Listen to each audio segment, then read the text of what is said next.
was also convicted of interfering with...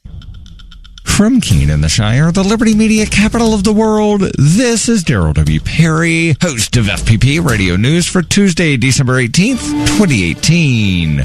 Silver is trading at $14.65 per ounce. Gold is valued at $1,249 per ounce. Zen is trading at $5, and the average price of Bitcoin is $3,539.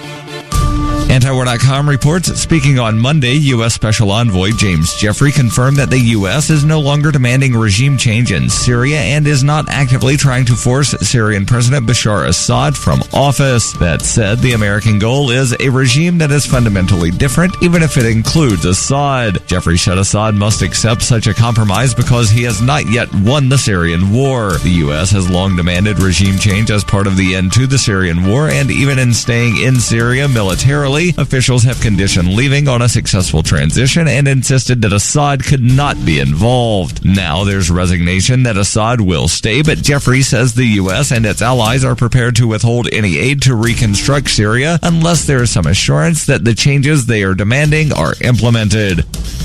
Zencash has changed their name to Horizon to better represent their transition from a cryptocurrency to a pioneering platform that protects consumer data. They're working towards the day when anyone will be able to build privacy-based applications on the Horizon platform and generate income from them. This will allow Horizon to bring thousands of real-life services to the community. Services that provide freedom, utility, and privacy. HORIZEN.global.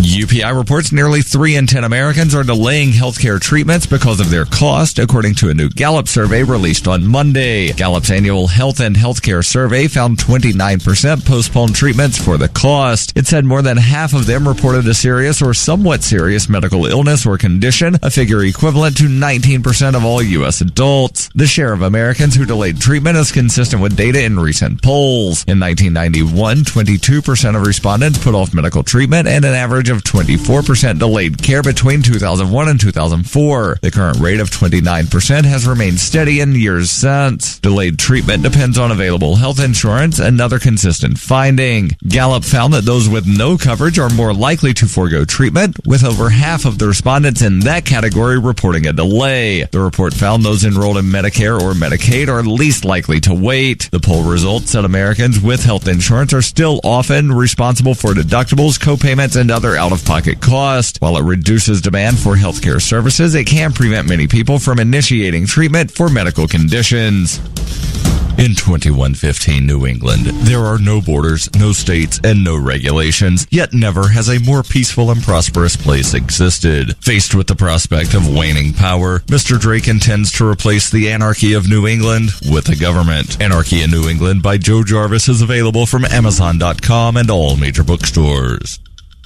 Reuters reports a woman who climbed the Statue of Liberty's stone pedestal to protest U.S. immigration policy declared in federal court on Monday she would do it again to call attention to the plight of families separated at the border and was found guilty of trespassing. Therese Patricia Okamo was also convicted of interfering with governmental administration and disorderly conduct before a U.S. magistrate judge in New York City. Each misdemeanor carries a maximum sentence of 6 months in jail, according to Nicholas Biasi, a spokesman for the U.S. Attorney's Office in New York. Okamo, a native of the Democratic Republic of Congo, who the New York Daily News said became a U.S. citizen in 2016, remains free pending her sentencing on March 5th. In a statement announcing the guilty verdict, U.S. Attorney Jeffrey Berman said Okamo's actions went well beyond peaceable protest. Berkman said it was a crime that put people at grave risk, calling her conduct dangerous and reckless. Okamo was arrested on July 4th after she scaled the base of the statue, and after not complying with police for 3 hours, police evacuated the landmark in the midst of the U.S. Independence Day holiday. She and her lawyer later said her act of civil disobedience was primarily a demonstration against the Trump administration's policy of separating migrant children from parents who were caught crossing the U.S. border illegally. Administration officials said the policy was needed to secure the border, but it was ended in June after images of separated youngsters held in cage-like detention facilities sparked a furor both at home and abroad. Testifying in her own defense on Monday, Okamo was asked by her attorney, Ron Kuby, whether she would repeat her protest under the same circumstances. She answered yes, adding, "As long as our children are being placed in cages, my moral values call for me to do something about it."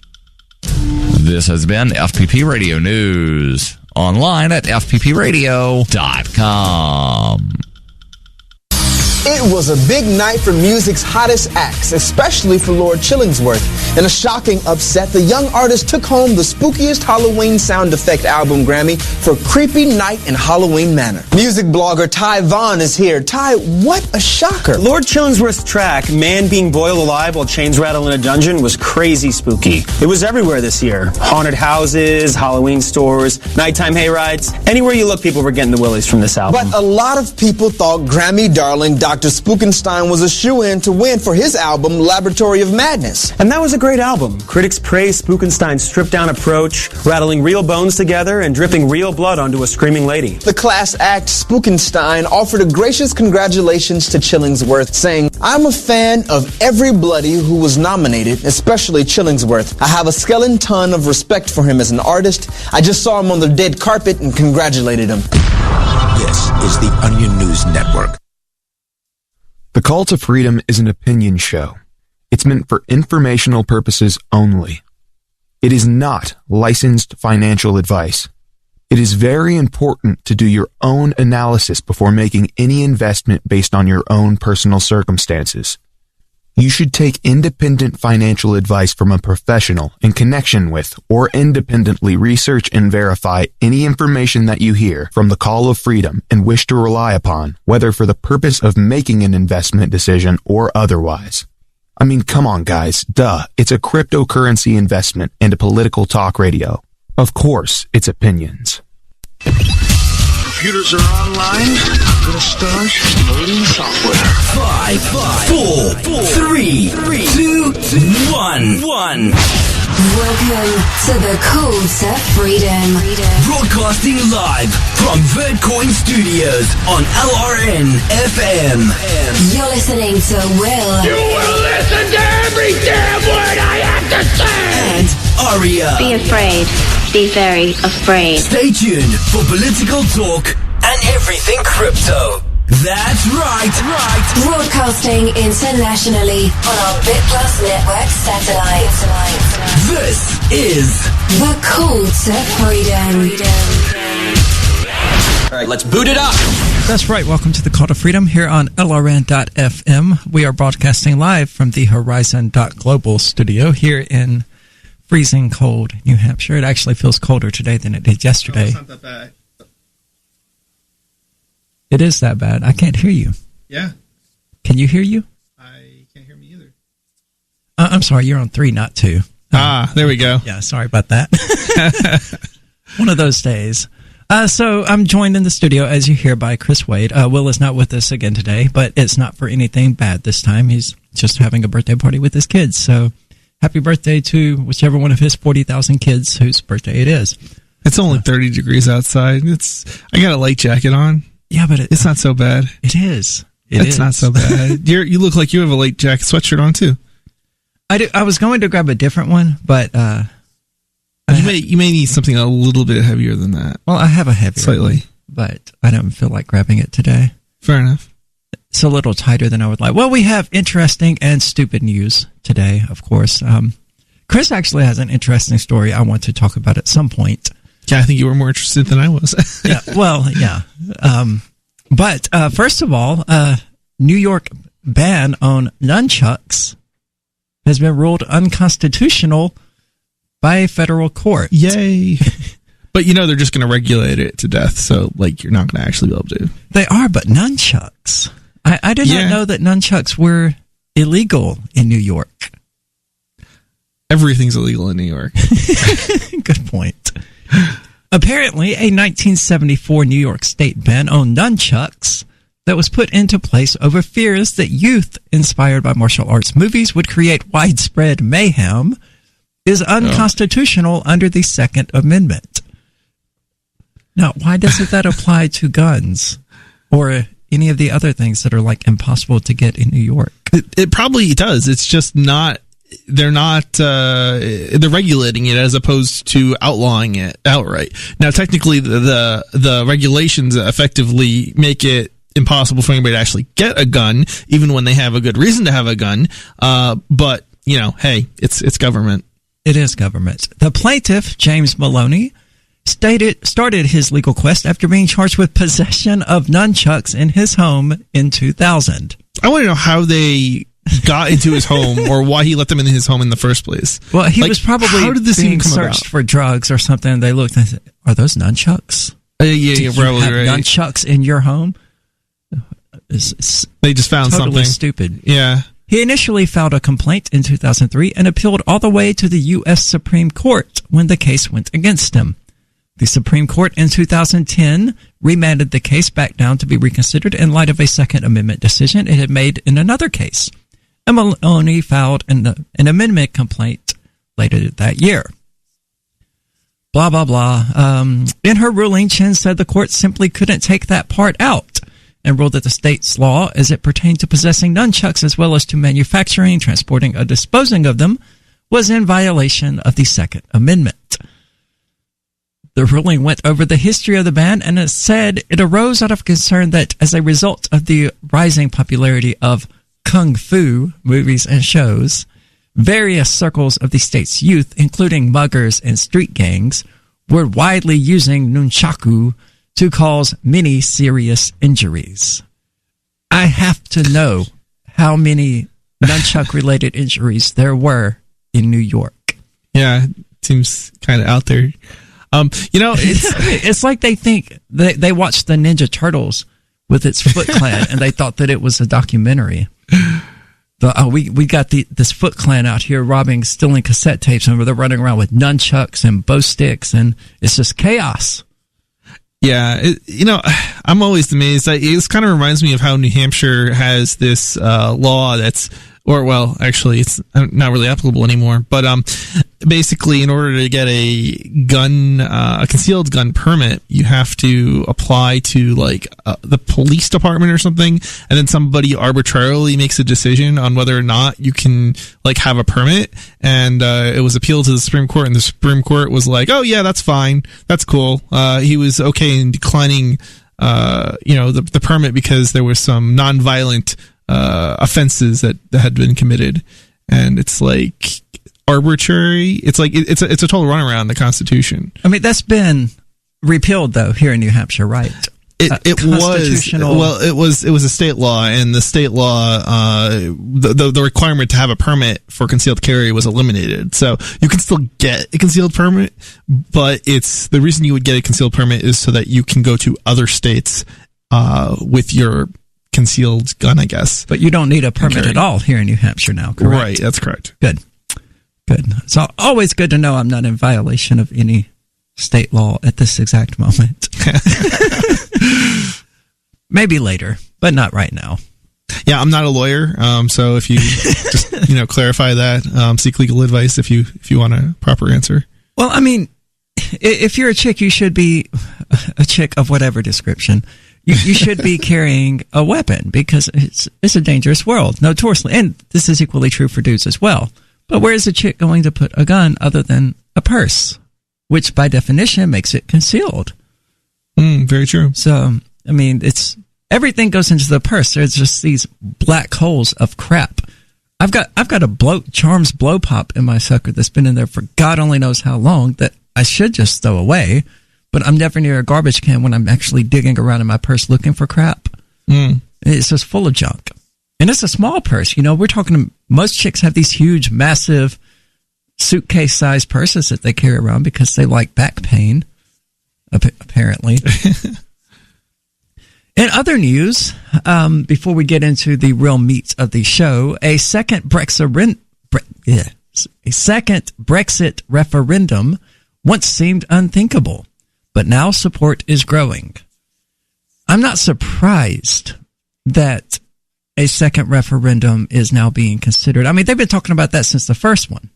And I got into many, many arguments about Brexit with people, even though, oh no, I'm interfering in the UK election by posting my opinions online about it. But I'm of the mind that, what we're dealing with are crybaby statists or globalists who weren't happy that some amount of national sovereignty might be restored to the United Kingdom. And I saw one person make the proposal that, okay, well, how about this? Brexit can't pass unless it reaches at least 70% of the vote. I was like, but he was like, and if it only gets below 70%, then we just default to staying in. I was like, but that's not the way this works. Because the default position here is Brexit failing and staying within the European Union, or loosely in the European Union. Yeah, it seems to me like the way it's going to end up going is all the stuff that you don't want is going to continue, and all the stuff you do want to happen is like going to go away. So like you'll end up with free trade maybe, but you won't end up with free movement of people, or I don't know, probably a whole bunch of other stuff. So all the laws that are kind of like the argument of going away will probably end up they'll probably end up staying and so forth. I remember people freaking out about it and saying, oh, this is going to destroy the United Kingdom, it's not going to exist any longer, and things like that. And I was like, dude, you remember Nazi Europe? The United Kingdom, Great Britain, stood alone against them, and they didn't collapse. They didn't die. It wasn't the...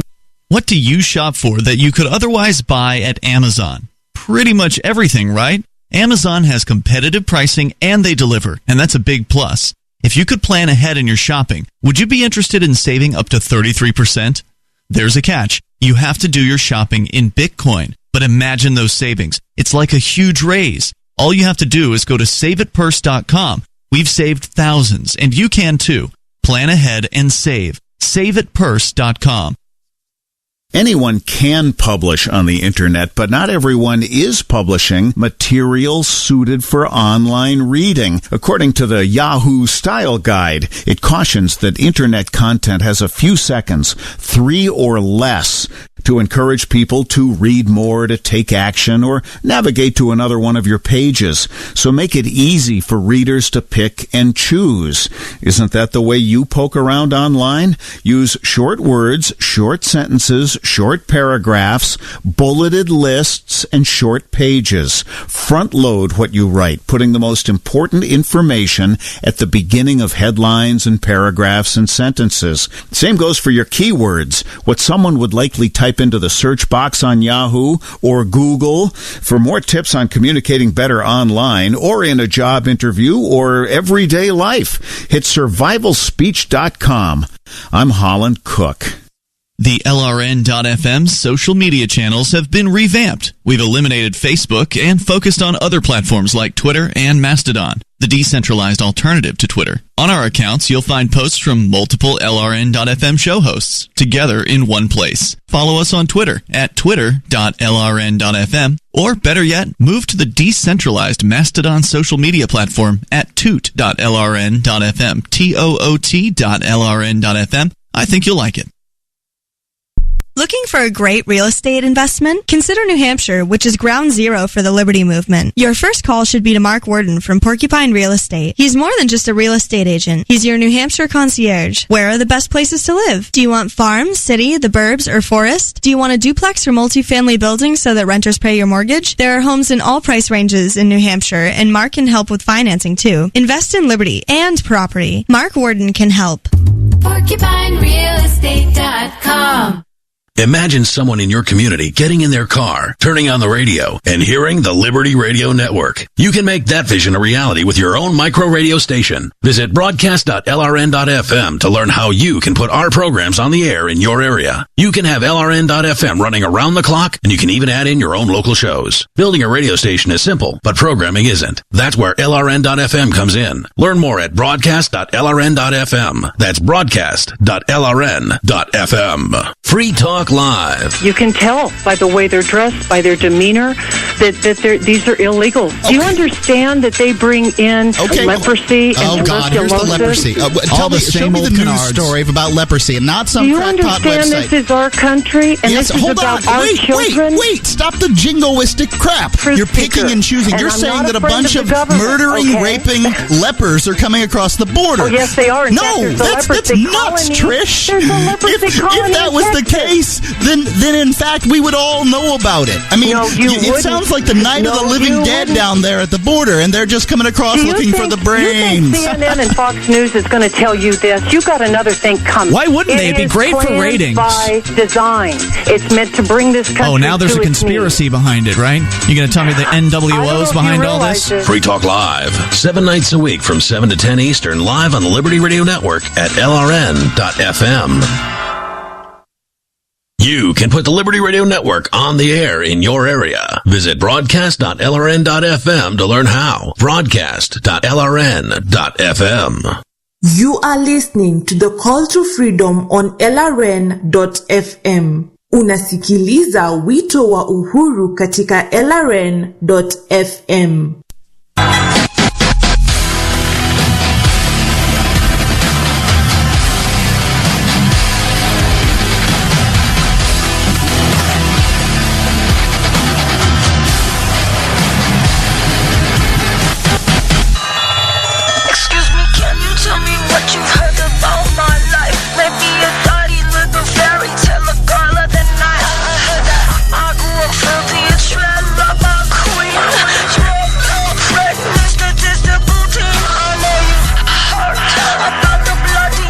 Welcome back to the Call to Freedom here on LRN.FM, broadcasting live from the Horizon.Global studio here in Keene, New Hampshire. And we're having a brief discussion about the Brexit referendum and how we're not at all surprised to hear that a second referendum is being proposed, and that the way this seems to be going is just a total neutering of everything good that could have come of it, and just making sure that everything bad happens. Probably, and I realize this is me putting on my tinfoil hat, but probably to discourage other nations from pulling a Brexit of their own. Absolutely.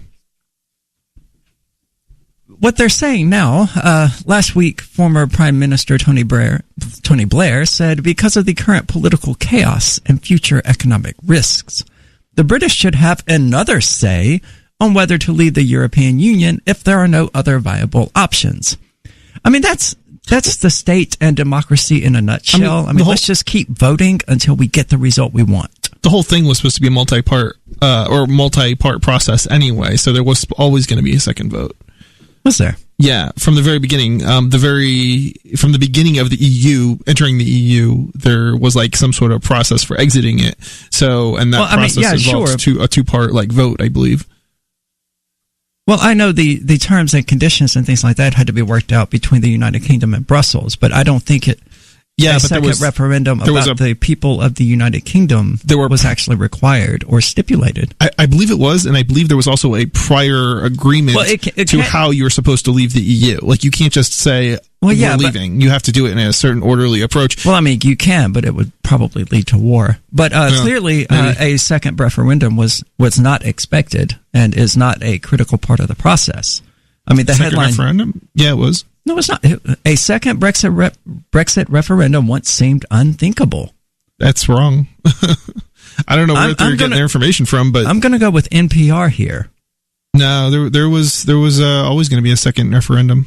I don't think that could possibly be true. Yeah, but let's see, Google it. We'll see what the article has to say. Yeah, analysts say it is a function of dwindling options and the risk of parliamentary gridlock. The Prime Minister's Brexit divorce deal is so unpopular, she canceled last week's parliamentary vote and is now aiming to bring it up the week of January the 14th, in hopes that legislators will have a change of heart over the holidays. If May's deal fails, the default option is to leave the European Union with no deal at all, which is certain to cause disruption and economic damage to the United Kingdom. To which I would, again, point out, as I was saying before the break, is that, we're talking about a notoriously stubborn people here who survived against Nazi Europe essentially alone. I mean, they took the brunt of the attacks. Well, the Soviet Union how many of those people are still alive, though? I mean, well, very few of them. It's probably a small percentage of the population that remains in Britain. Yeah, but that stubbornness didn't come from nowhere. I mean, it's ingrained in their culture, and it has been for centuries. I don't know what the word is. And the Pink Floyd song said it best. Lying here in quiet desperation is the English way. I don't think I think that he'll survive just fine, independent of the EU, but yeah. Well, I mean, these people are acting like it's an economic collapse and that the United Kingdom can't possibly survive something of this scale. And it's like, dude, do you not realize how damaging World War II was? Yeah, and it's not like the EU is somehow, or it's not like there's not other countries that the EU trades with, right? It's like the EU has agreements with other countries for trade. So trade is the most important thing. Now, they may not be as favorable as what the UK currently has, but that doesn't mean they can't exist without the EU, being part of the EU. Members of Parliament are toying with this idea of should we put it back to a people's vote, said Maddox, to say to people, look, now that you've got a better idea of what Brexit really looks like, what do you think? Tell us what to do because we can't reach an agreement ourselves. Well, they already told you what to do. It's your job to do it. You're incapable of doing it, probably because you don't want to do it. But that doesn't matter. All of this is fear-mongering. The conditions there now are the same as the conditions were for the original Brexit vote. Is the controlling party different than it was? Because my understanding was that it was likely to change by the time the second vote came around. I don't know. Okay. I'm not sure either. But, I'm again going to point out, though, that there was no expectation of a second vote. I recall there always being a second vote, and the second vote was going to happen, from what I understood, at a point in which would likely be a different group of people in power. Parliament had to take the referendum because it was a non-binding referendum, and they had to vote in accordance with the people. I mean, they didn't have to, but it was basically a referendum requiring Parliament to vote on leaving the European Union, which entailed, the expressed opinion that the people of the United Kingdom wanted to leave the European Union. But that was not a second referendum. That was this is what we, the people, want. So Parliament needs to do My recollection of what was supposed to happen was that the Parliament was going to negotiate terms, and then there was going to be a second referendum or something of some sort of vote of the people on whether or not they wanted to take it or leave it. And that was going to be under another group of politicians in power, so. Well, this is dragging on for a very long time. Wasn't the Brexit vote in 2015? I mean, yeah, but it had a 2-year hard limit on it. Yeah, and we've got to be getting to that point. And I think that's been extended. I believe they're extending it. Yeah, they're going to extend it. Something's been extended, something's been extended or other. That's what they're negotiating now. Is I think the extension is what they're currently negotiating still. Well, a Sky data poll from Monday shows 53% of respondents would support holding a referendum on whether to back the Prime Minister's deal, no deal, or remaining in the European Union, while 36% would oppose it. The same poll also found that 51% agreed with the Prime Minister that a second vote would break faith with the British people, while 42% said it wouldn't. I would again agree. The generation that voted for Brexit is still the generation in the United Kingdom. We're not dealing with a generation of people voting on something that they didn't already vote on.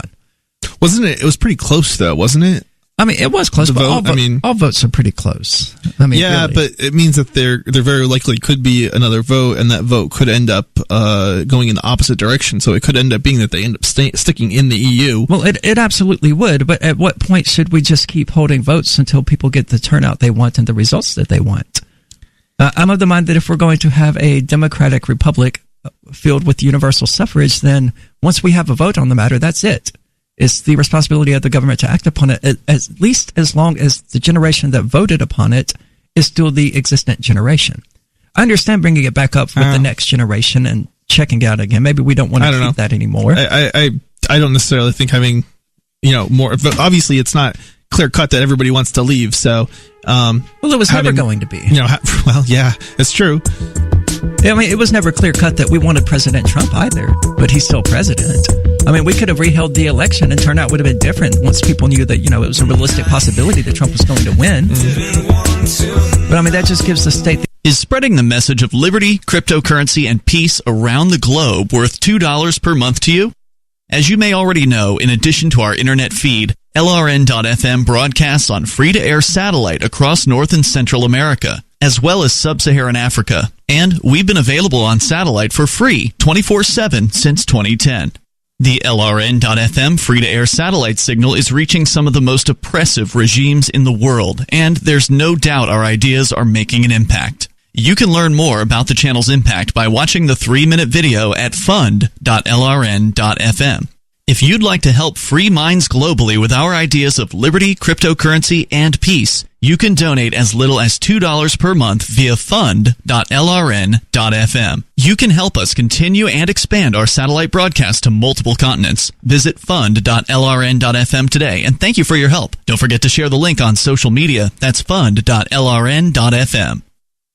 Are you tired of governments murdering people around the world? Stop using their money. There is an alternative. Bitcoin is a stateless, free market, non-political currency. Bitcoin cannot be inflated or controlled by any government. By using their money, you are helping the state. You have an incredible alternative available now. Learn it, use it, spread it. Get started with Bitcoin at Bitcoin.com. That's Bitcoin.com. I've been told no in many different ways. I give you an order and you're going to obey it. George, you can go this way.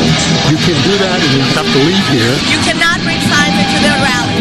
Walk with me. Well, I'm comfortable here, actually. Whoa. Hey. Who do you think you Excuse me. There is no video and audio allowed in this hospital. No, I have work today. This is... You ain't going to make it. Wait a minute. Hey! Oh my God! Unbelievable! Why are you running from me? Because you're scared me. What am I being detained for? You're being served. What is this? You're being served. What is this? Bureaucrats have a funny way of telling people no. That's the sound of the men working on the chain. Derek J's Victimless Crime Spree. Watch it for free and order the Director's Cut DVD at victimlesscrimespree.com.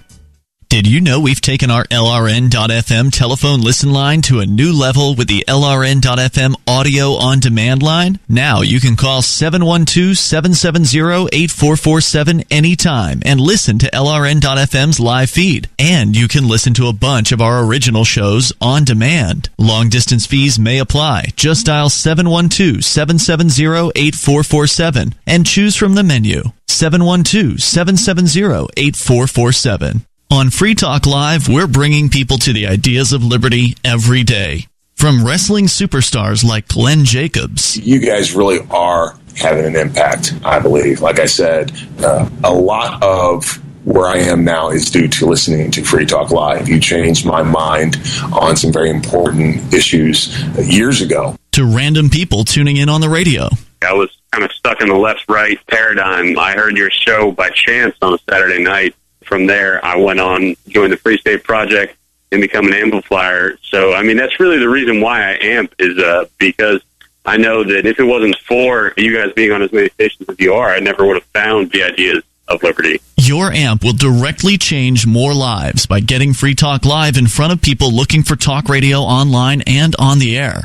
When you amp Free Talk Live, you get perks like access to the AMP-only Facebook group and AMP podcast. Visit amp.freetalklive.com. Help get LRN.FM into more ears. Visit promote.lrn.fm for a free bumper sticker, flyers, banners, graphics, and more. Promote.lrn.fm. You are listening to the Call to Freedom live on LRN.fm. تستمعون إلى نداء للحرية مباشرة على LRN.fm.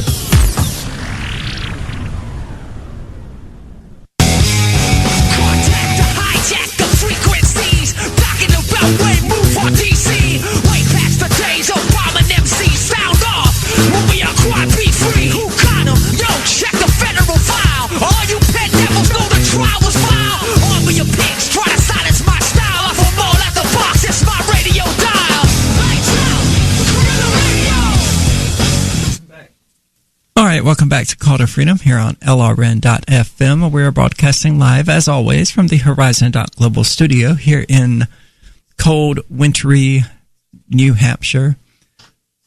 Not a fan of that, but, you know, it's doing me better than it is doing Jackie, who is on the show here occasionally. She is apparently not dealing with it well at all. Which is funny because where I'm from, it's notoriously warmer than it is where she's from. Has anybody explained to her that she needs to get like a jacket and warm clothes?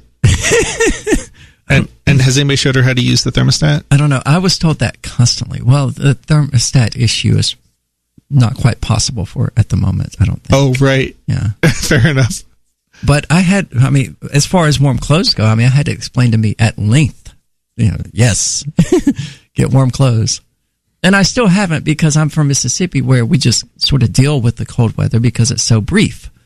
But that's not the case here. And I'm still adjusting mentally to that. Like in Mississippi, if you wake up and it's like 22 degrees, as it was when I woke up at 1:30 this afternoon, then no biggie, just wait around a couple of hours and it'll be 55 degrees. So you don't want to put on 15 layers and things like that.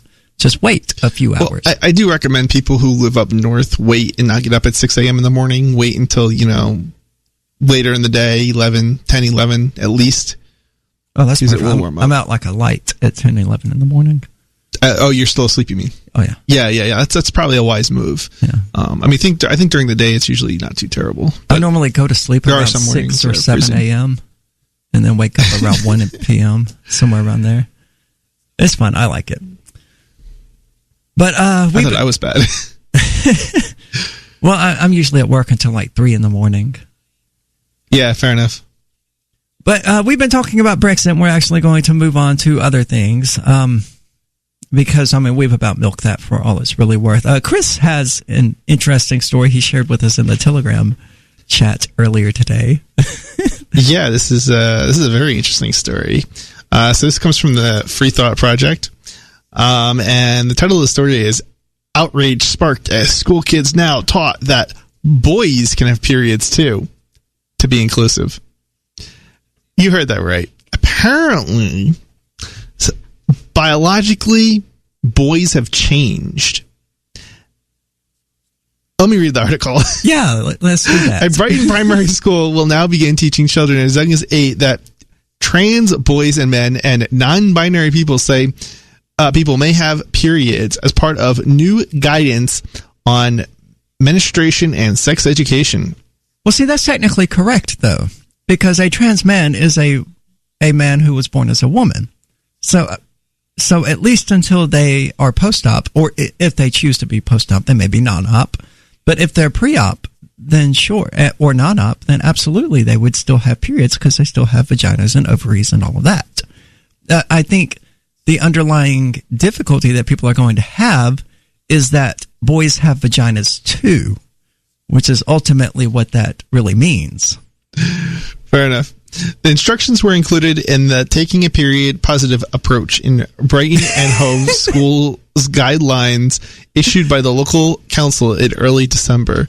I 8 years old, like, I don't know, man. At what point were you, did you go through a public school and did they have... I did, but I was in Mississippi. So okay. Our sex ed involved some discussion of abstinence and absolutely nothing else. That was it. We didn't learn anything about anything. Everything I learned about sex, I learned from pornography. And then once I became, an adult, able to think, I read the Black Book of the Female Orgasm, which any man who is interested in women or any trans person who is interested in women would do well to read, because you're not going to learn that anywhere else. Yeah, I don't think in elementary school they ever covered that with the boys. That was a subject that they took the girls out of the room and they covered it with the girls, but not the boys. Yeah. I'm sure there was some rudimentary stuff that was discussed with the boys, like, I don't know, once a month women they get angry or something, and that was basically the extent of it. And no, you're not wrong. It's true, but that was the extent of it. There was nobody went into the details, right? I'm trying to think, maybe in like middle school they got into some more of the details, but honestly I think it was mostly like show a video on like pregnancy or something. And that was the extent of it. Like, I don't even think they really talked about, periods or anything like that. and certainly not amongst boys having periods. But it's kind of funny because before I read this article, all I was thinking was your moms are just upset. They're probably all on their periods or something. Mr. Garrison, Wendy and I think that was a sexist statement. Well, I'm sorry, Wendy, but I just don't trust anything that bleeds for 5 days and doesn't die. I love South Park. It's such a rich source of absurd statements. Yeah, I mean, I this article sounded kind of absurd to me, like just having read the title. And at the same time, I don't want public schools teaching sex education to students. I mean, it's not their job.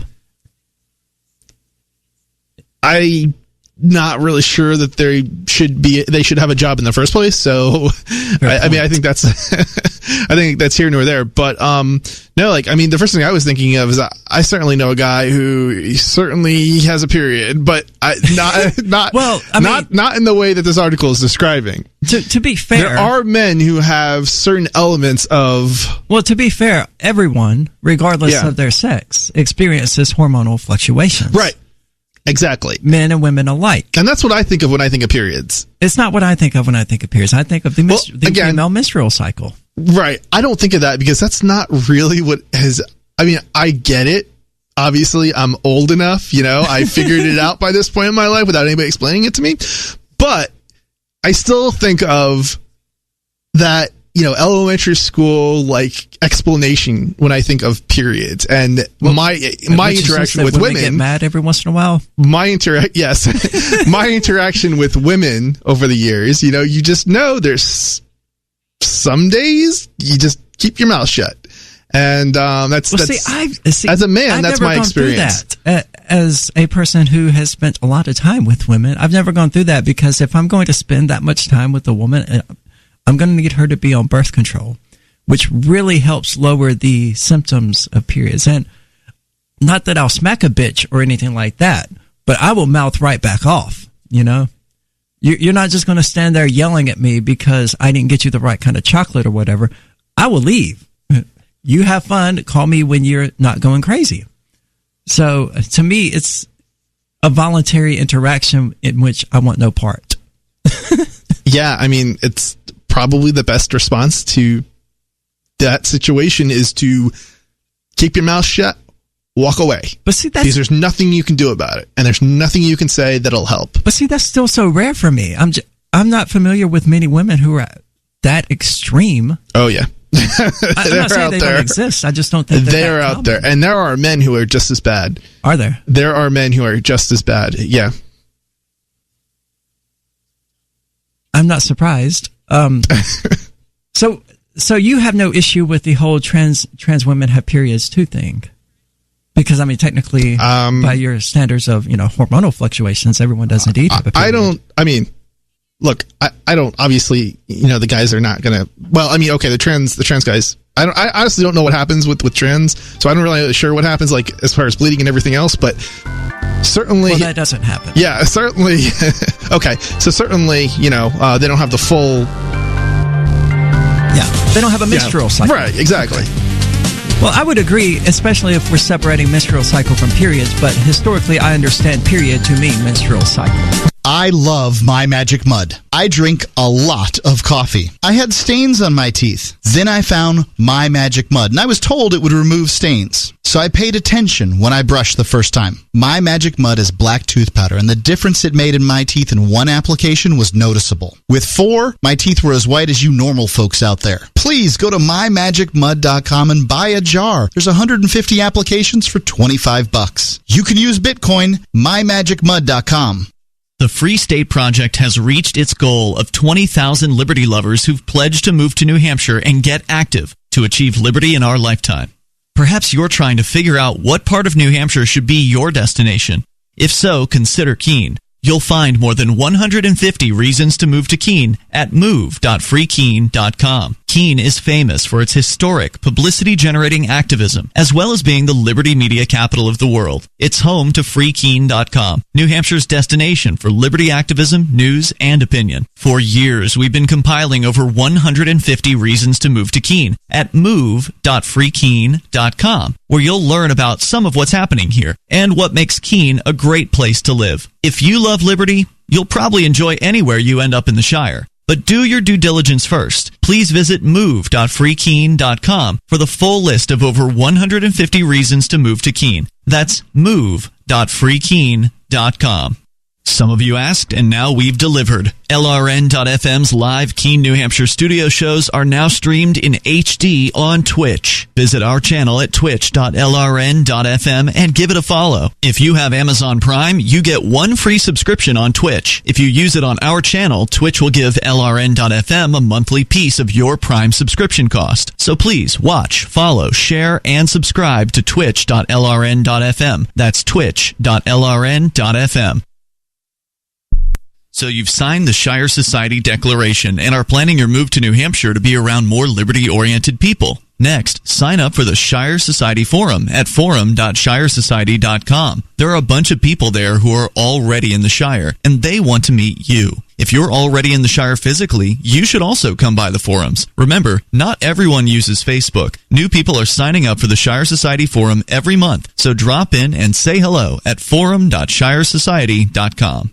Did you know you can listen to LRN.FM via our free-to-air satellite channels? We have channels over nearly all of North America and much of Africa. All you need is an affordable receiver and a dish as small as 30 inches. There are no monthly fees. Learn more at sat.lrn.fm. Plus, if you are a broadcaster or want to be one, this is a good delivery method for our content. See our coverage maps and get details at sat.lrn.fm. That's sat.lrn.fm. sat.lrn.fm. This is Michael Dean from the Freedom Fiends. I've run websites since 1996 and have used over a dozen web hosts in that time.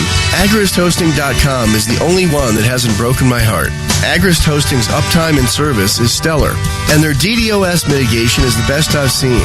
That's important because if you tell the truth in this world, you'll ruffle feathers. And some people will try dirty tricks to silence your voice. No matter what the haters hit us with, Agrist Hosting keeps our websites online. If you have a mission-critical commercial presence or a world-changing activism site, you cannot tolerate any skullduggery. So go with agristhosting.com. Have a WordPress or blog site, but you're not satisfied with performance or uptime? Or just want raw hosting? Want to pay with Bitcoin?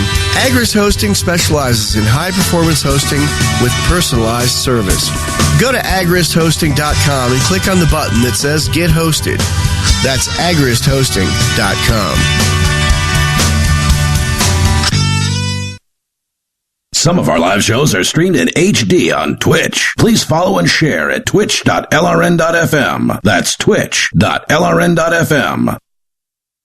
This is Angel Clark, and you're listening to The Call to Freedom on LRN.fm. I actually went out. But it definitely fully covered the grass. Almost.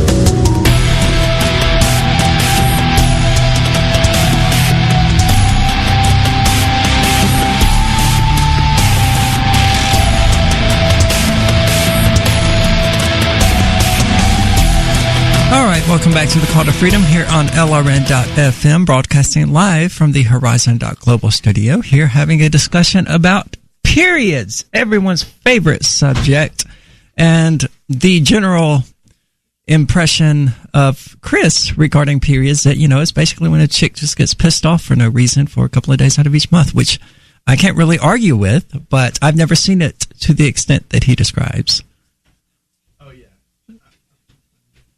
You're not. Oh, you are, because you're on two. Yeah. Sorry. Figures. Yeah. That's been my perspective of it. But you know, I'm sure different. I know different. I mean, no, women are not all the same, obviously. So, there's different levels of, I think there's actually a name for it when they're really, really, bad, so to speak, the periods. Right. Yeah. I don't know what it's called, but I'm familiar with it.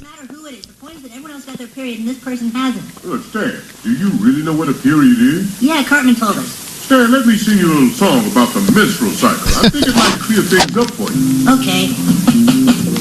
Ooh, baby, yeah, baby, ooh, baby. Yeah, baby, nah, baby. Ooh, yes, baby.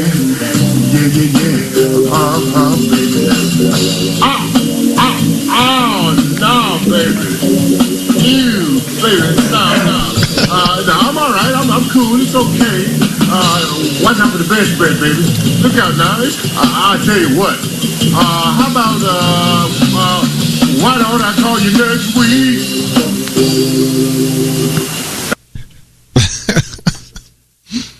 I've been there. I don't know about getting yelled at, but I have been there.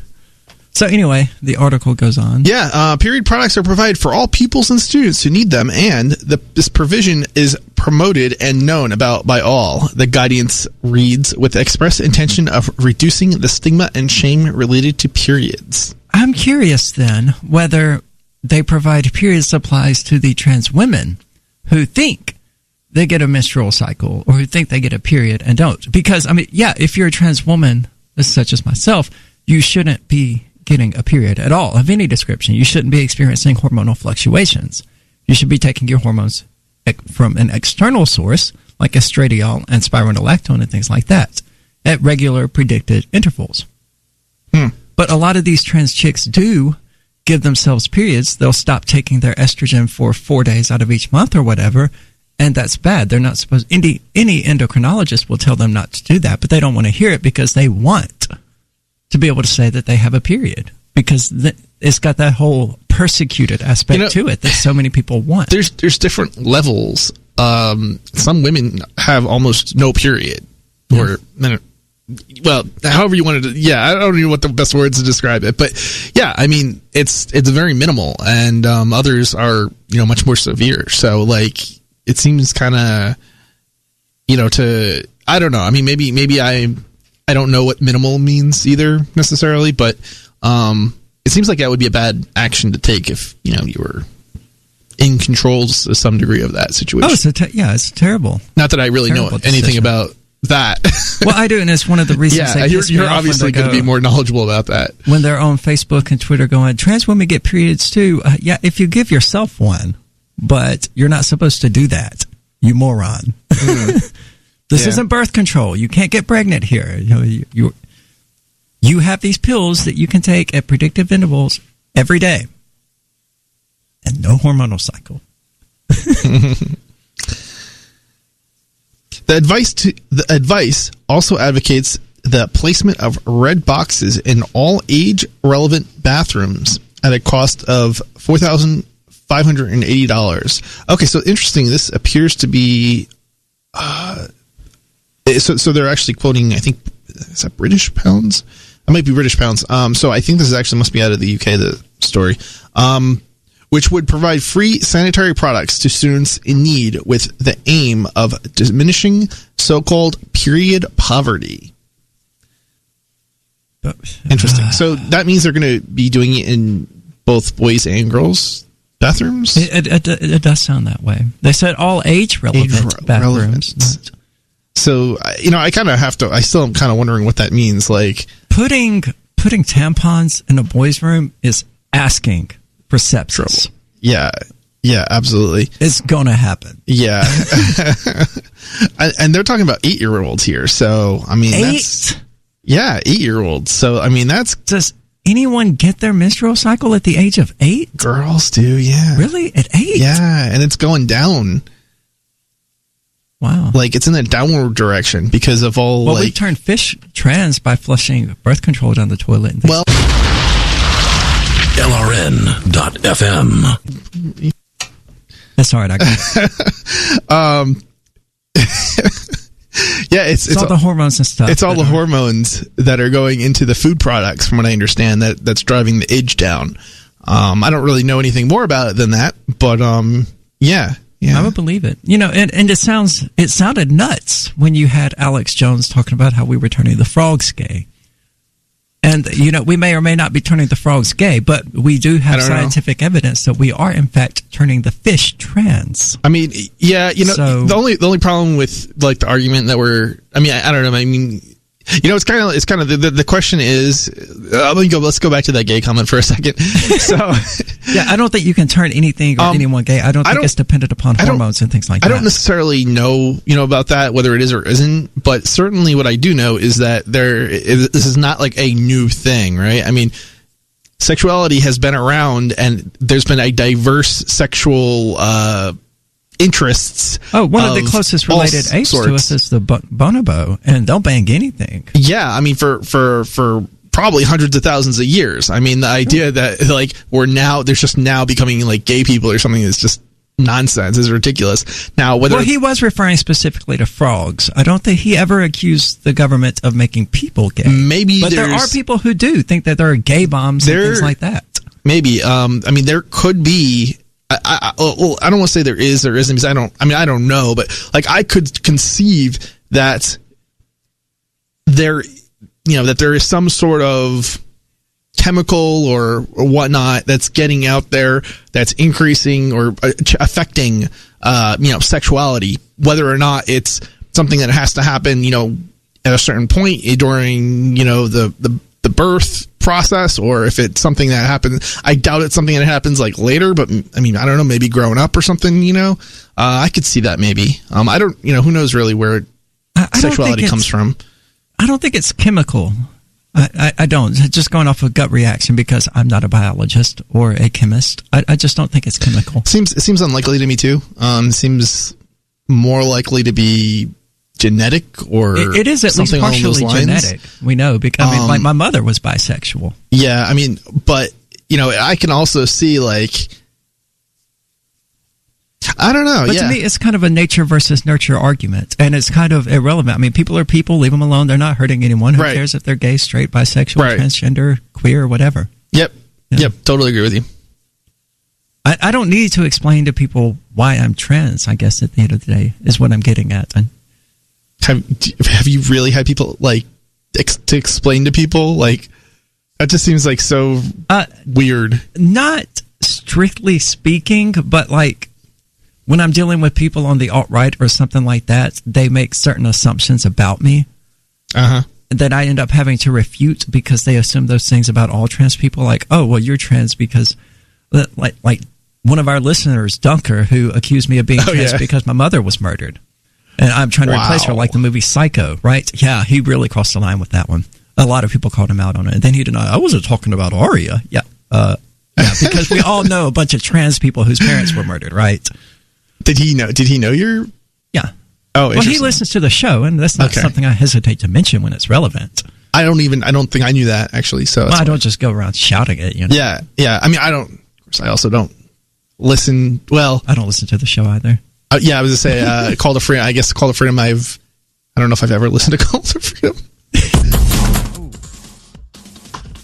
Sorry about that. Yikes. I did not realize that I left it on full volume from when we were coming. Oh, I was playing South Park. That's fine. Well, we're going out to break.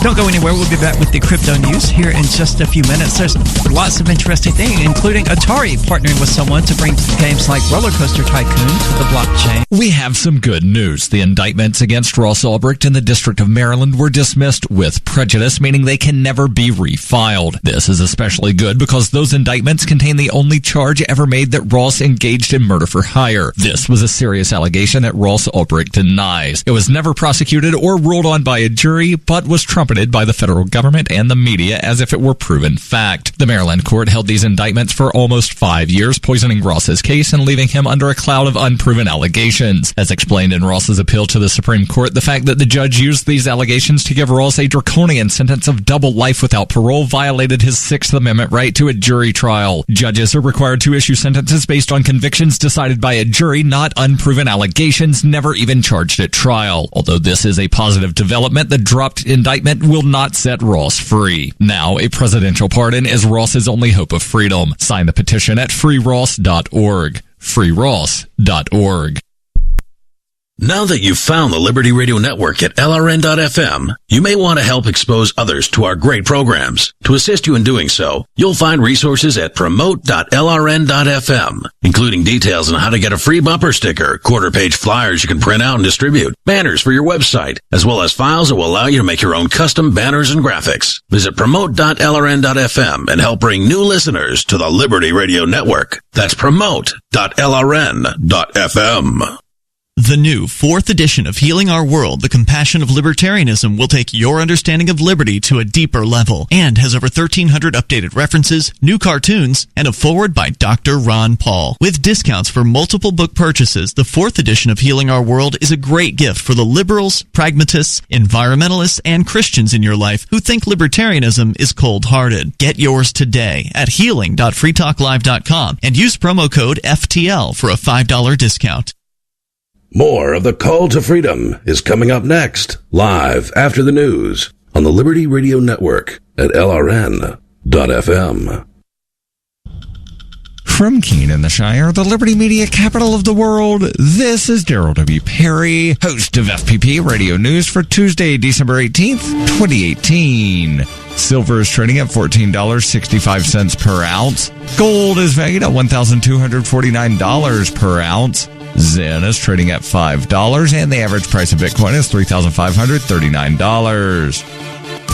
Antiwar.com reports that speaking on Monday, U.S. Special Envoy James Jeffrey confirmed that the U.S. is no longer demanding regime change in Syria and is not actively trying to force Syrian President Bashar Assad from office. That said, the American goal is a regime that is fundamentally different, even if it includes Assad. Jeffrey said Assad must accept such a compromise because he has not yet won the Syrian war. The U.S. has long demanded regime change as part of the end to the Syrian war, and even in staying in Syria militarily, officials have conditioned leaving on a successful transition and insisted that Assad could not be involved. Now there's resignation that Assad will stay, but Jeffrey says the U.S. and its allies are prepared to withhold any aid to reconstruct Syria unless there is some assurance that the changes they are demanding are implemented.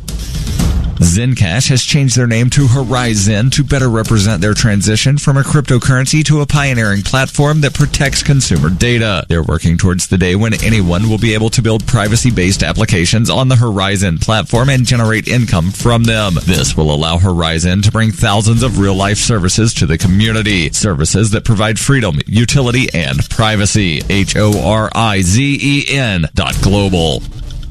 UPI reports nearly 3 in 10 Americans are delaying healthcare treatments because of their cost, according to a new Gallup survey released on Monday. Gallup's annual health and healthcare survey found 29% postponed treatments for the cost. It said more than half of them reported a serious or somewhat serious medical illness or condition, a figure equivalent to 19% of all U.S. adults. The share of Americans who delayed treatment is consistent with data in recent polls. In 1991, 22% of respondents put off medical treatment, and an average of 24% delayed care between 2001 and 2004. The current rate of 29% has remained steady in years since. Delayed treatment depends on available health insurance, another consistent finding. Gallup found that those with no coverage are more likely to forego treatment, with over half of the respondents in that category reporting a delay. The report found those enrolled in Medicare or Medicaid are least likely to wait. The poll results said Americans with health insurance are still often responsible for deductibles, co-payments, and other out-of-pocket costs. While it reduces demand for healthcare services, it can prevent many people from initiating treatment for medical conditions. In 2115 New England, there are no borders, no states, and no regulations, yet never has a more peaceful and prosperous place existed. Faced with the prospect of waning power, Mr. Drake intends to replace the anarchy of New England with a government. Anarchy in New England by Joe Jarvis is available from Amazon.com and all major bookstores. Reuters reports a woman who climbed the Statue of Liberty's stone pedestal to protest U.S. immigration policy declared in federal court on Monday she would do it again to call attention to the plight of families separated at the border and was found guilty of trespassing. Therese Patricia Okomo was also convicted of interfering with governmental administration and disorderly conduct before a U.S. magistrate judge in New York City. Each misdemeanor carries a maximum sentence of 6 months in jail, according to Nicholas Biasi, a spokesman for the U.S. Attorney's Office in New York. Okomo, a native of the Democratic Republic of Congo, who the New York Daily News said became a U.S. citizen in 2016, remains free pending her sentencing on March 5th. In a statement announcing the guilty verdict, U.S. Attorney Jeffrey Berman said Okomo's actions went well beyond peaceable protest. Berkman said it was a crime that put people at grave risk, calling her conduct dangerous and reckless. Okomo was arrested on July 4th after she scaled the base of the statue, and after not complying with police for 3 hours, police evacuated the landmark in the midst of the U.S. Independence Day holiday. She and her lawyer later said her act of civil disobedience was primarily a demonstration against the Trump administration's policy of separating migrant children from parents who were caught crossing the U.S. border illegally. Administration officials said the policy was needed to secure the border, but it was ended in June after images of separated youngsters held in cage-like detention facilities sparked a furor both at home and abroad. Testifying in her own defense on Monday, Okomo was asked by her attorney, Ron Kuby, whether she would repeat her protest under the same circumstances. She answered yes, adding, "As long as our children are being placed in cages, my moral values call for me to do something about it." This has been FPP Radio News. Online at fppradio.com. Sources at the video streaming service Netflix reported today that they had sent local man Shane Fowler a personal message earlier just checking to see if everything was okay after the 31-year-old watched an entire season of the FX program Sons of Anarchy in a single viewing session. Well, we happened to notice that Shane had been sitting in front of his laptop and had burned through all 13 episodes of the first season of Sons of Anarchy. So we thought maybe we could send him a note and just sort of make sure he was doing all right, or if he needed someone to talk to or something. Netflix says the message, which Fowler received minutes after he finished viewing the season 1 finale of the motorcycle gang drama, was just a way for the company to see if there was anything they could do for their longtime subscriber. I mean, we do this stuff all the time. Just last year, Mike Ralston from Bartlesville, Oklahoma, watched all 4 seasons of The Tudors after his wife left him. We were there for him. We just like to check in on our customers from time to time. This is the Onion News Network. The Call to Freedom is an opinion show. It's meant for informational purposes only. It is not licensed financial advice. It is very important to do your own analysis before making any investment based on your own personal circumstances. You should take independent financial advice from a professional in connection with or independently research and verify any information that you hear from the Call of Freedom and wish to rely upon, whether for the purpose of making an investment decision or otherwise. I mean, come on guys, duh, it's a cryptocurrency investment and a political talk radio. Of course, it's opinions.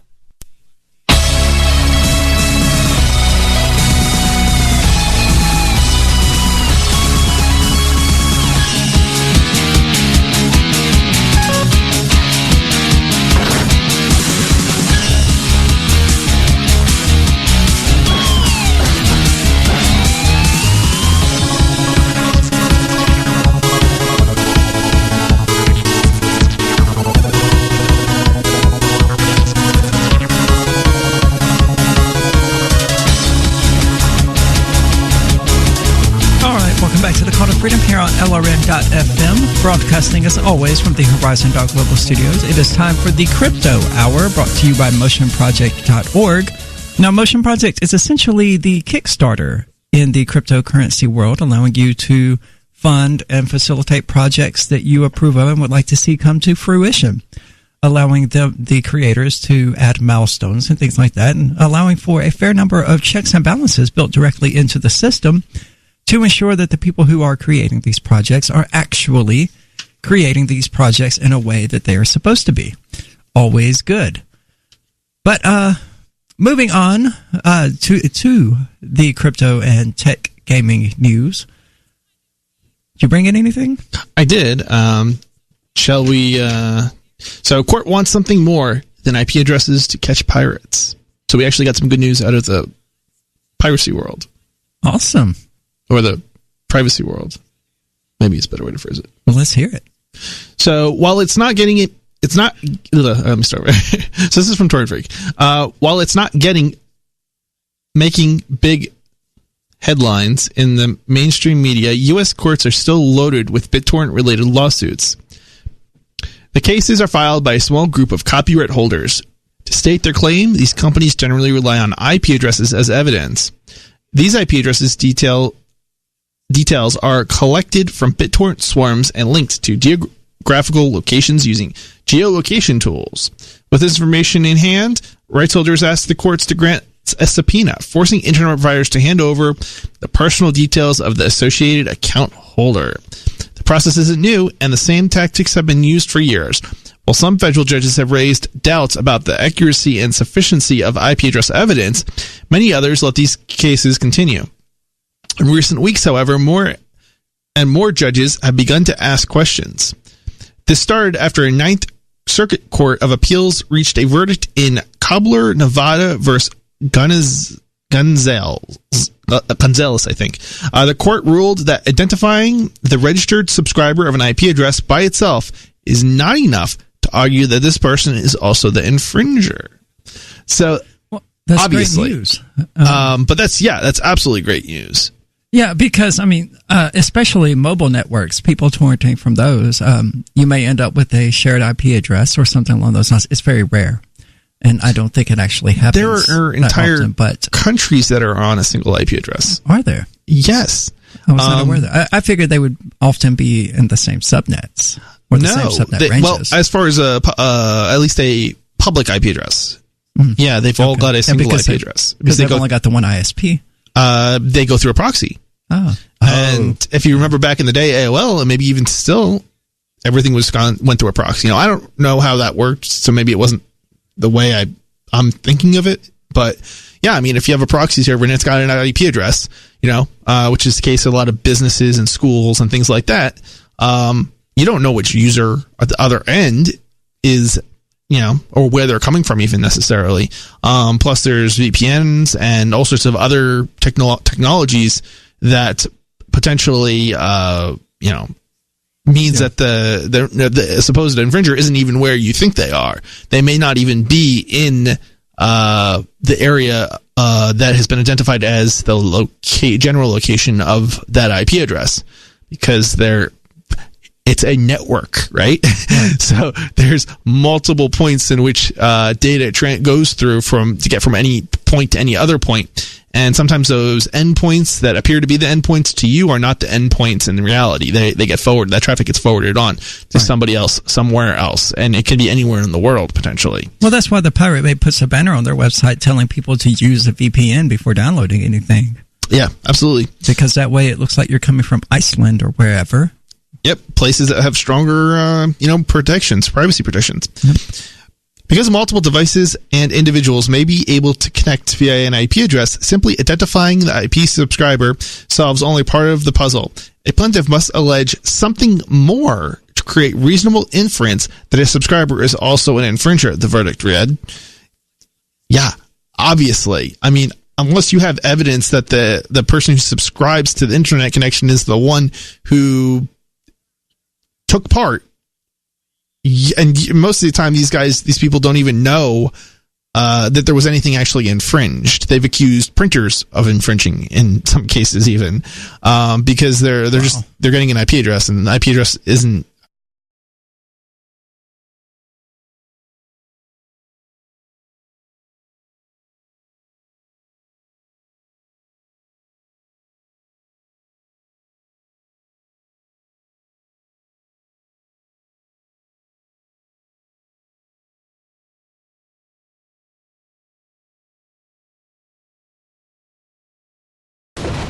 Essentially allege whatever they want is copyright infringement. Again.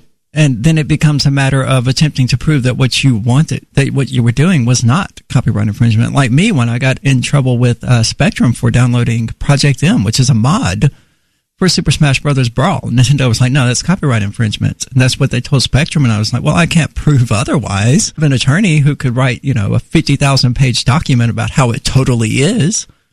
So, I mean, I'm just kind of at the mercy there of these companies who have absolutely no restraint. Yeah, and the things that you would not necessarily consider copyright infringing, any kind of like rational, logical argument, because of the way the law works and the way it's defined and things like that, can potentially be copyright infringement. Yeah. Or they consider it to be inducing copyright infringement or whatever. And it can be as little as having an advertisement that has music playing that you can't get on a particular service and you're advertising that service. So, like, I believe it was Kaza. No, was it Kaza? It might have been Kaza. Or maybe it was LimeWire. No, I think it was Kaza.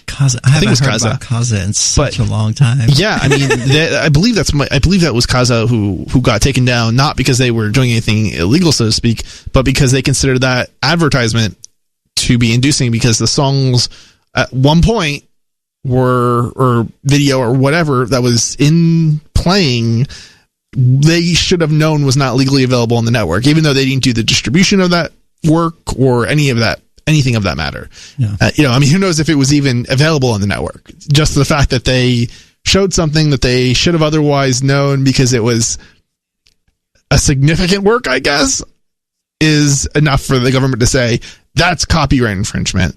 And it's absolutely ridiculous. But and there's also been arguments and I think convictions for things like modifying a program or writing a program and distributing that program, presumably, that modifies another work. So even though your work, the work that you produce, doesn't have any copyright infringing material within it, because it's somehow modifying the work, and you should somehow, if it's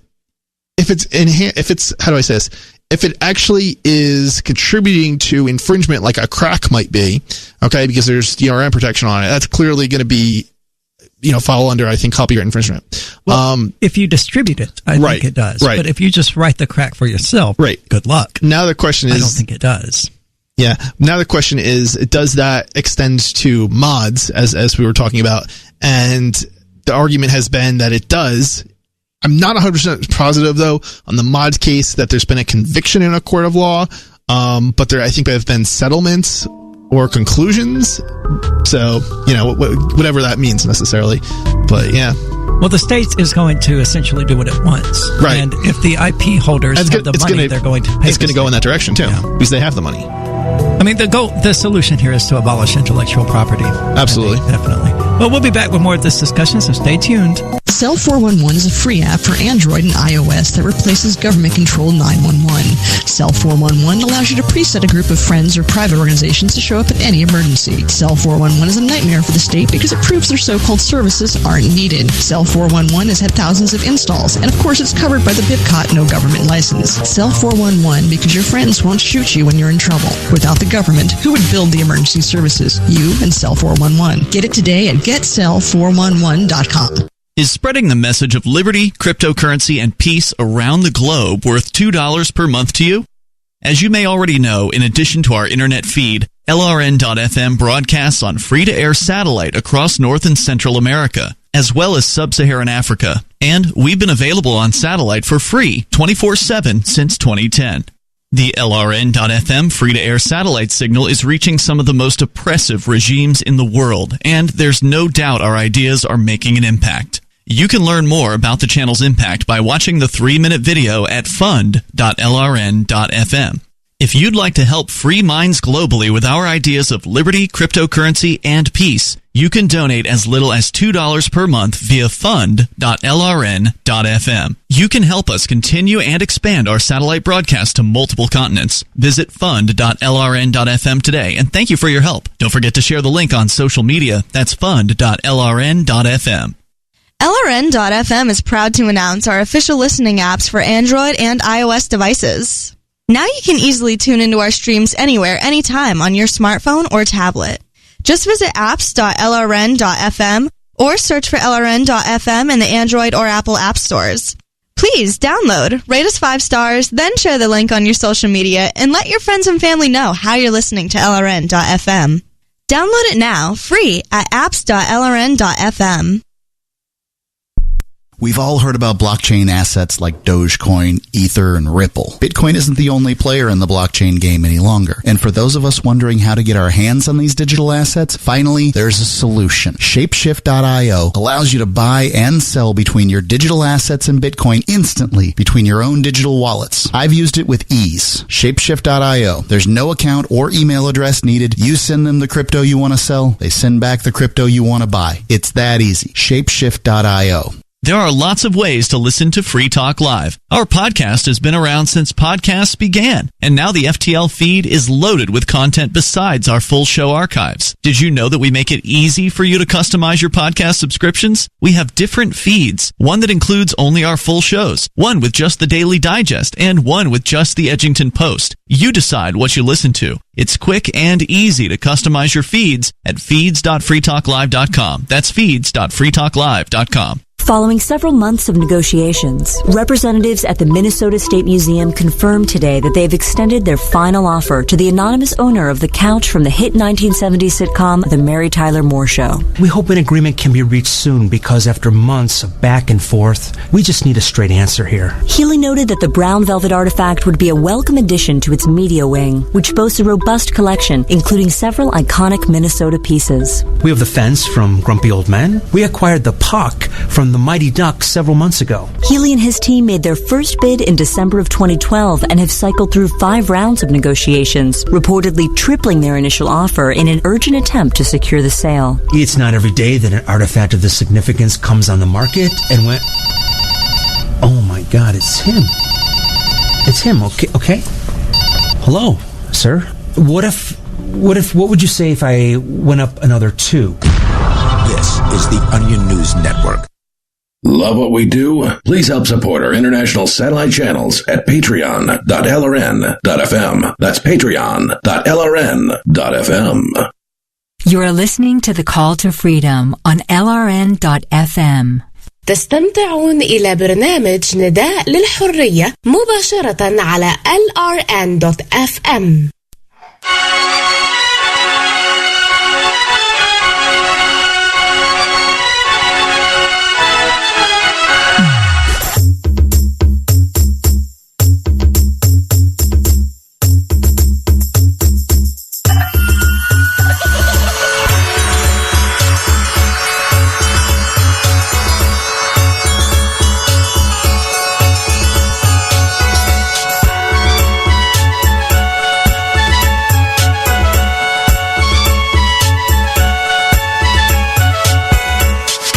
Welcome back to the Call to Freedom here on LRN.FM. It is the Crypto Hour brought to you by MotionProject.org, and we're going to move on into cryptocurrency news because there are some interesting things to actually discuss today, which is rare for the last few months.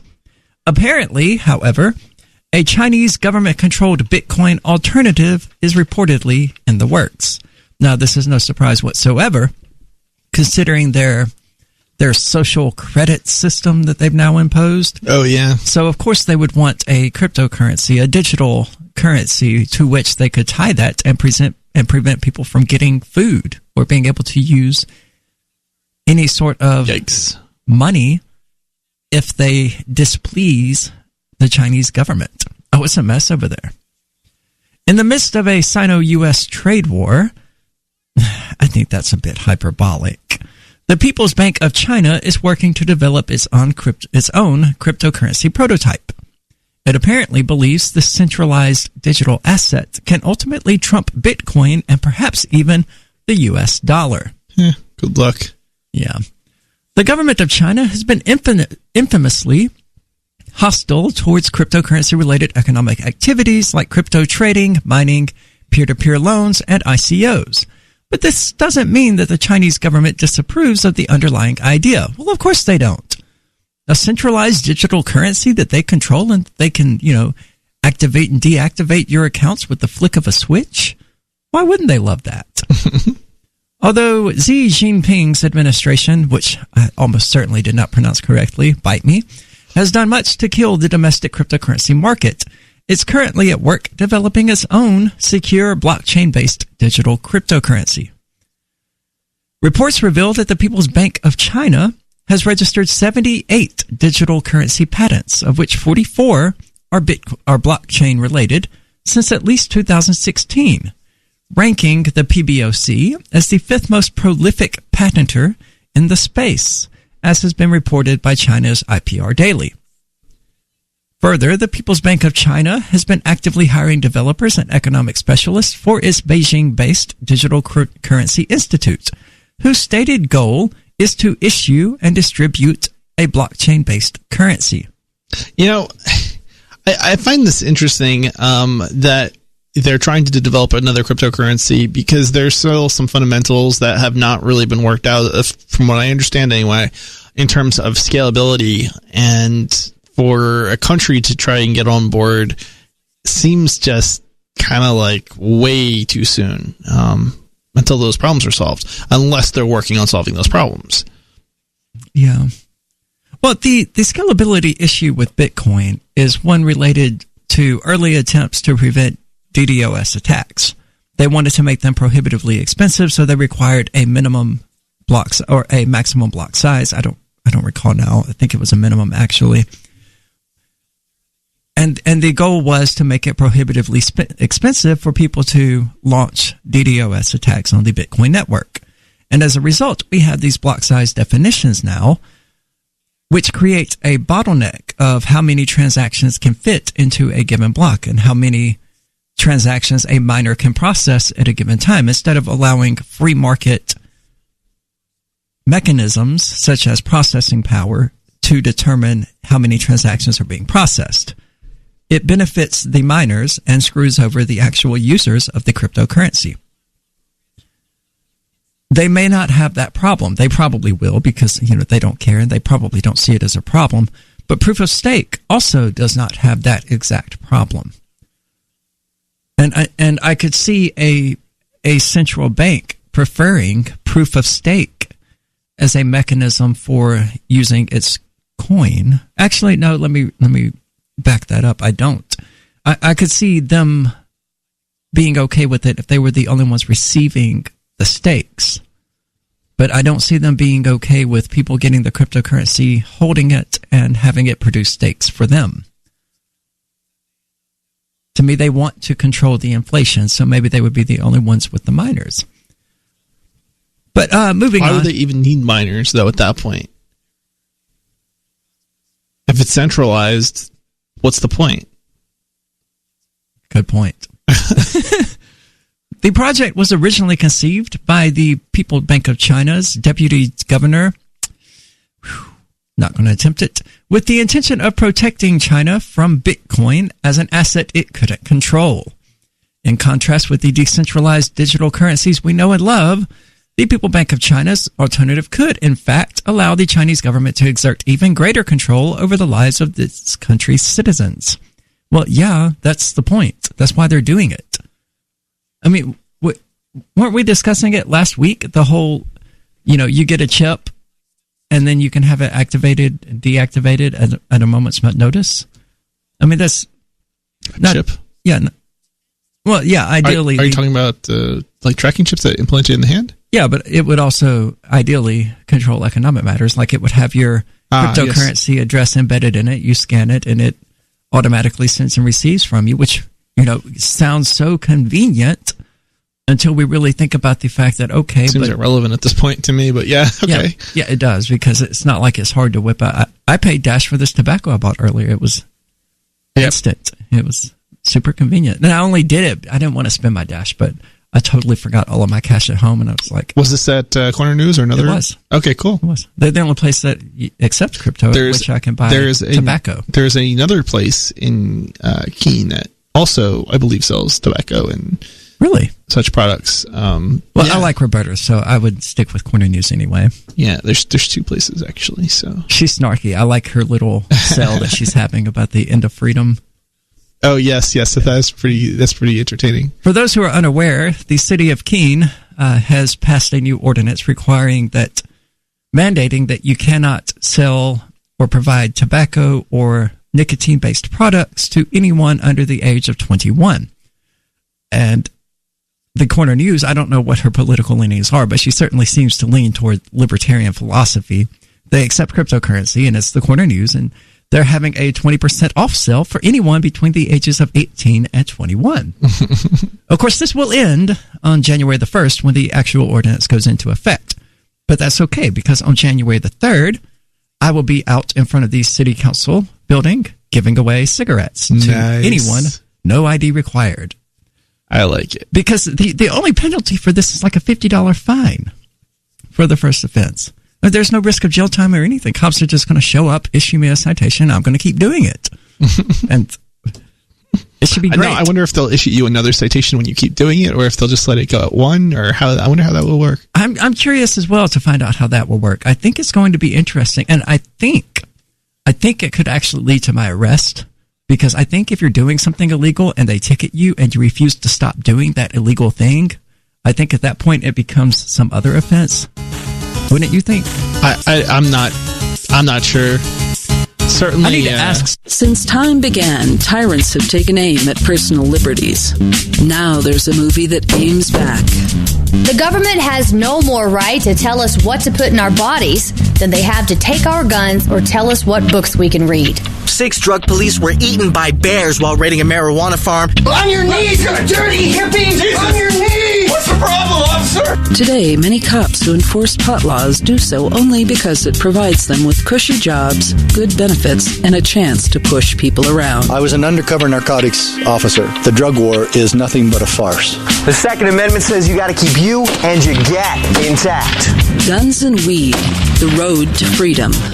A film by Michael W. Dean and Nima Vadadi. DVD available now at gunsandweed.com or on Amazon. That's gunsandweed.com. Makes the perfect gift. Remember, that's gunsandweed.com.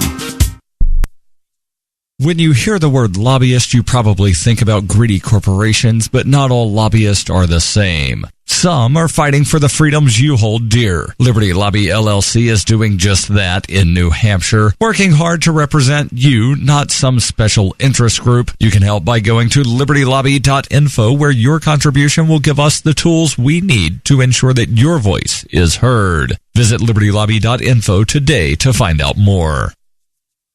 Phone records, financial and location data, Prism, Tempora, XKeyscore, Boundless Informant. Hey y'all, Scott Horton here for offnow.org. Now here's the deal. Due to the Snowden revelations, we have a great opportunity for a short period of time to get some real rollback of the national surveillance state. Now they're already trying to tire us by introducing fake reforms in the Congress. And the courts, they betrayed their sworn oaths to the Constitution and Bill of Rights again and again, and can in no way be trusted to stop the abuses for us. We've got to do it ourselves. How? We nullify it at the state level. It's still not easy, but the Off Now project of the 10th Amendment Center has gotten off to a great start. I mean it. There's real reason to be optimistic here. They've gotten their model legislation introduced all over the place, in state after state. I've lost count, more than a dozen. You're always wondering, yeah, but what can we do? Here's something important, something that can work if we do the work.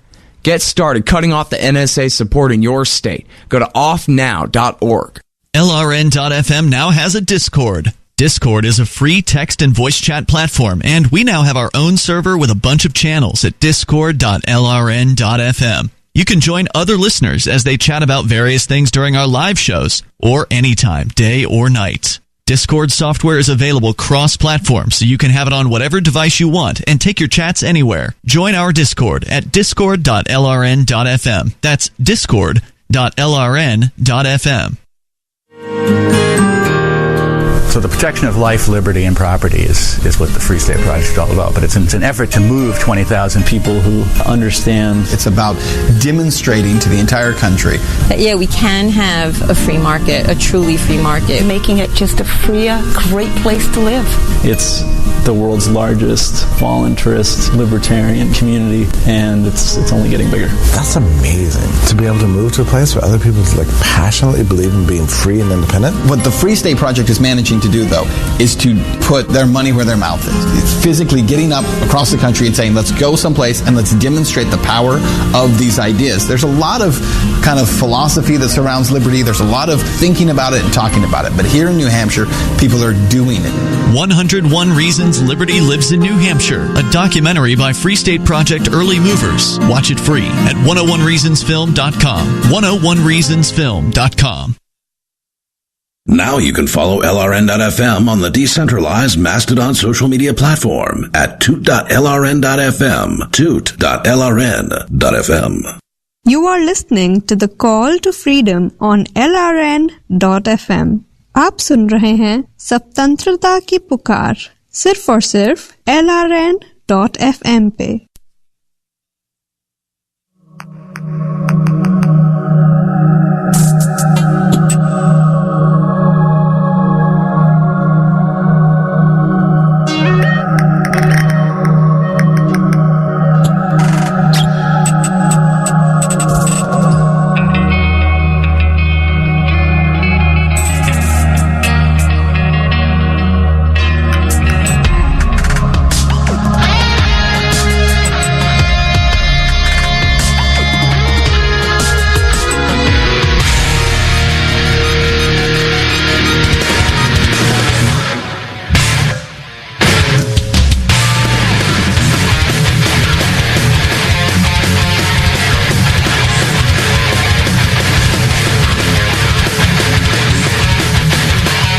Welcome back to the Call to Freedom here on LRN.FM. It is the Crypto Hour brought to you by motionproject.org.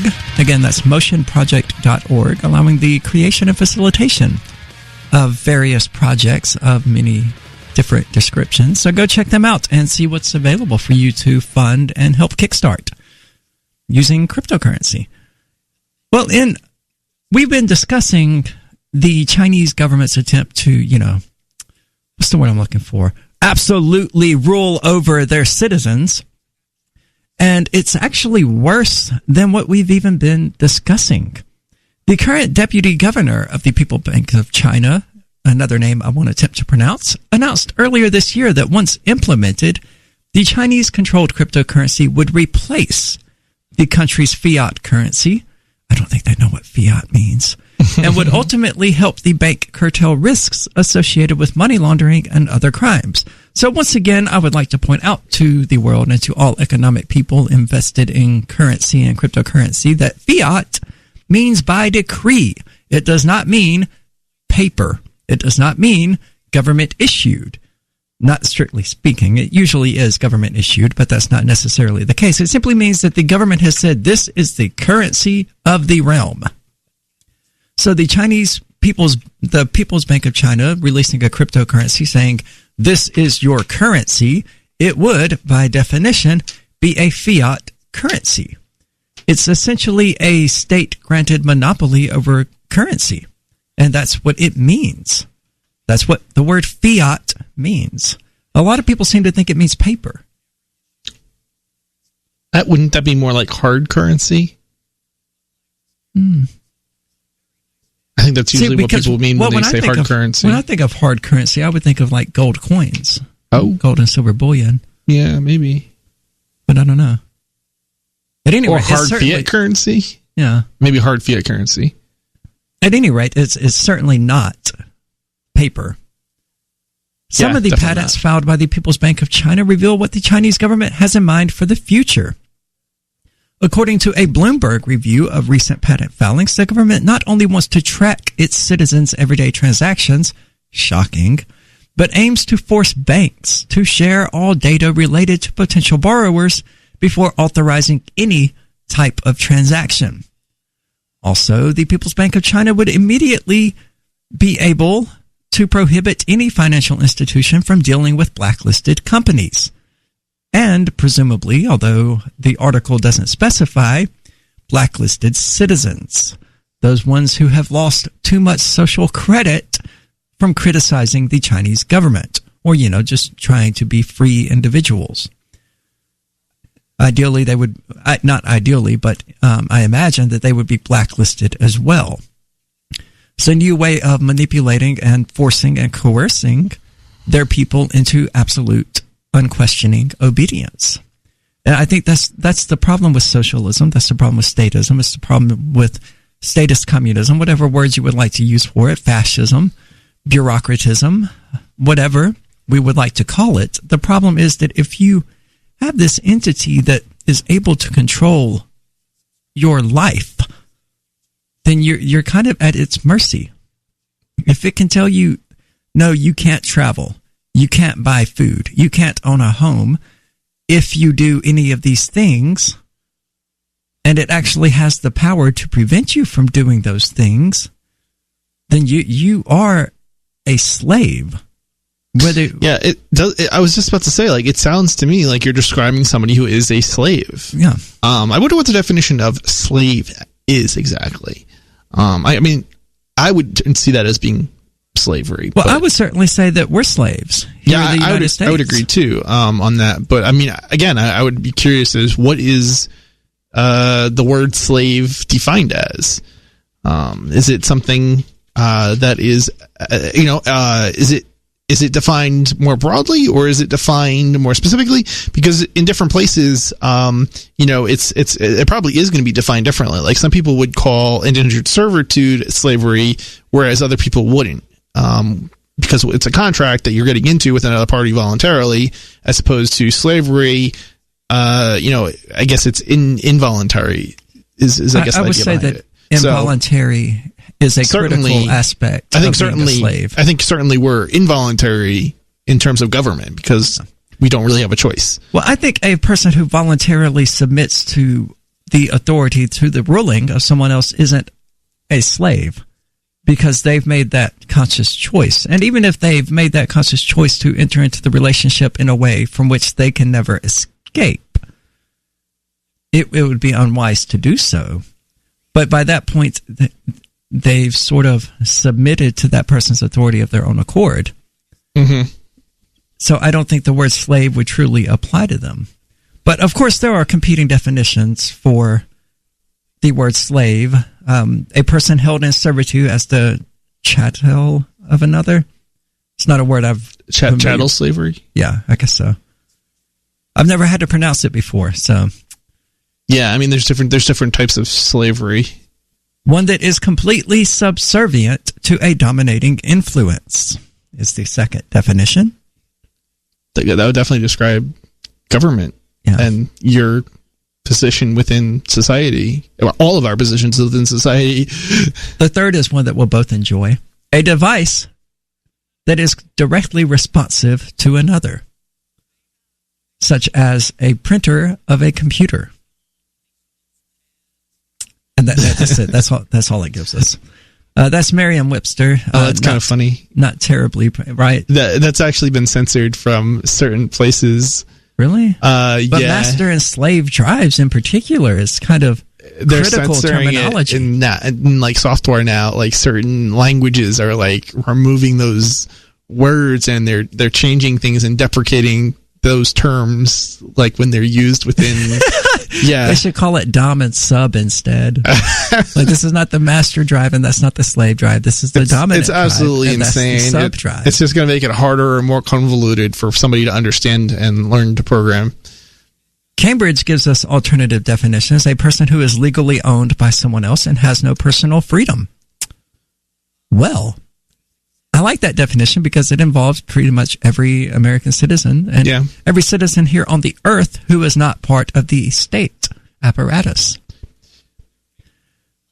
Because while we are not strictly speaking made to work for the United States government, the reality of our existence is that we have to produce, we have to acquire sustenance, which requires work. And I'm not bitching about that. I mean, that's just life. That's the universe. It's the way it works, right?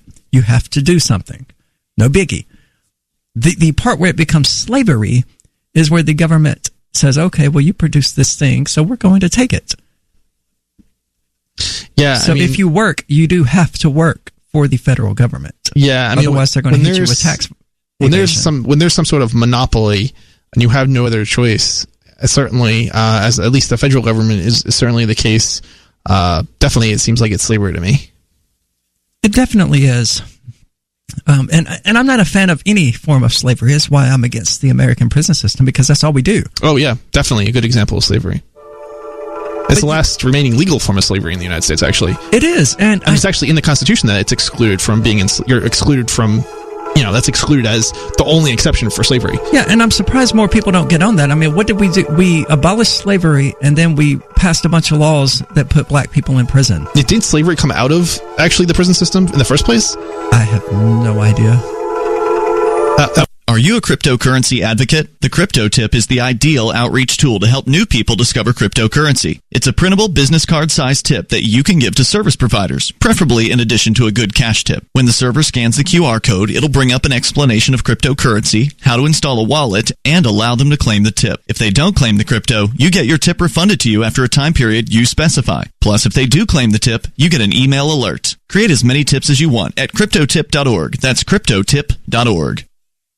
I just heard the best sales pitch I've heard in a long time on an airplane.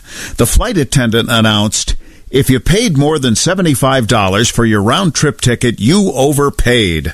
This is brilliant because everybody on the flight paid more, and I was struck by how all the road warriors stopped typing and reading and working and looked up. The announcement invited us to apply for the airline's credit card, and the sign-up bonus, enough frequent flyer miles for a free round trip. Talk about turning lemons into lemonade. With some banks offering free credit cards, $75 is an outrage for an annual fee, but a bargain for airline tickets. For more tips on communicating more effectively, hit survivalspeech.com, where you can see how I got the CEO of another major airline to shower me with freebies. I'm Holland Cook. The LRN.FM social media channels have been revamped. We've eliminated Facebook and focused on other platforms like Twitter and Mastodon, the decentralized alternative to Twitter. On our accounts, you'll find posts from multiple LRN.FM show hosts together in one place. Follow us on Twitter at twitter.lrn.fm, or better yet, move to the decentralized Mastodon social media platform at toot.lrn.fm, toot.lrn.fm. I think you'll like it. Are you tired of your taxes funding endless occupations around the world? Antiwar.com is run by people who understand that wars abroad become wars at home, wars on our freedoms. Antiwar.com is dedicated to bringing you the latest in news, views, interviews, and reviews from the top movers and shakers in the anti-occupation movement. Antiwar.com has it all, from thorough foreign policy analysis to interviews with whistleblowers who used to run the military-industrial complex. Anti-war, pro-free market. That's antiwar.com. Imagine someone in your community getting in their car, turning on the radio, and hearing the Liberty Radio Network. You can make that vision a reality with your own micro radio station. Visit broadcast.lrn.fm to learn how you can put our programs on the air in your area. You can have LRN.FM running around the clock, and you can even add in your own local shows. Building a radio station is simple, but programming isn't. That's where LRN.FM comes in. Learn more at broadcast.lrn.fm. That's broadcast.lrn.fm. Catch the Call to Freedom at its new time, weekdays from 4 to 7 p.m.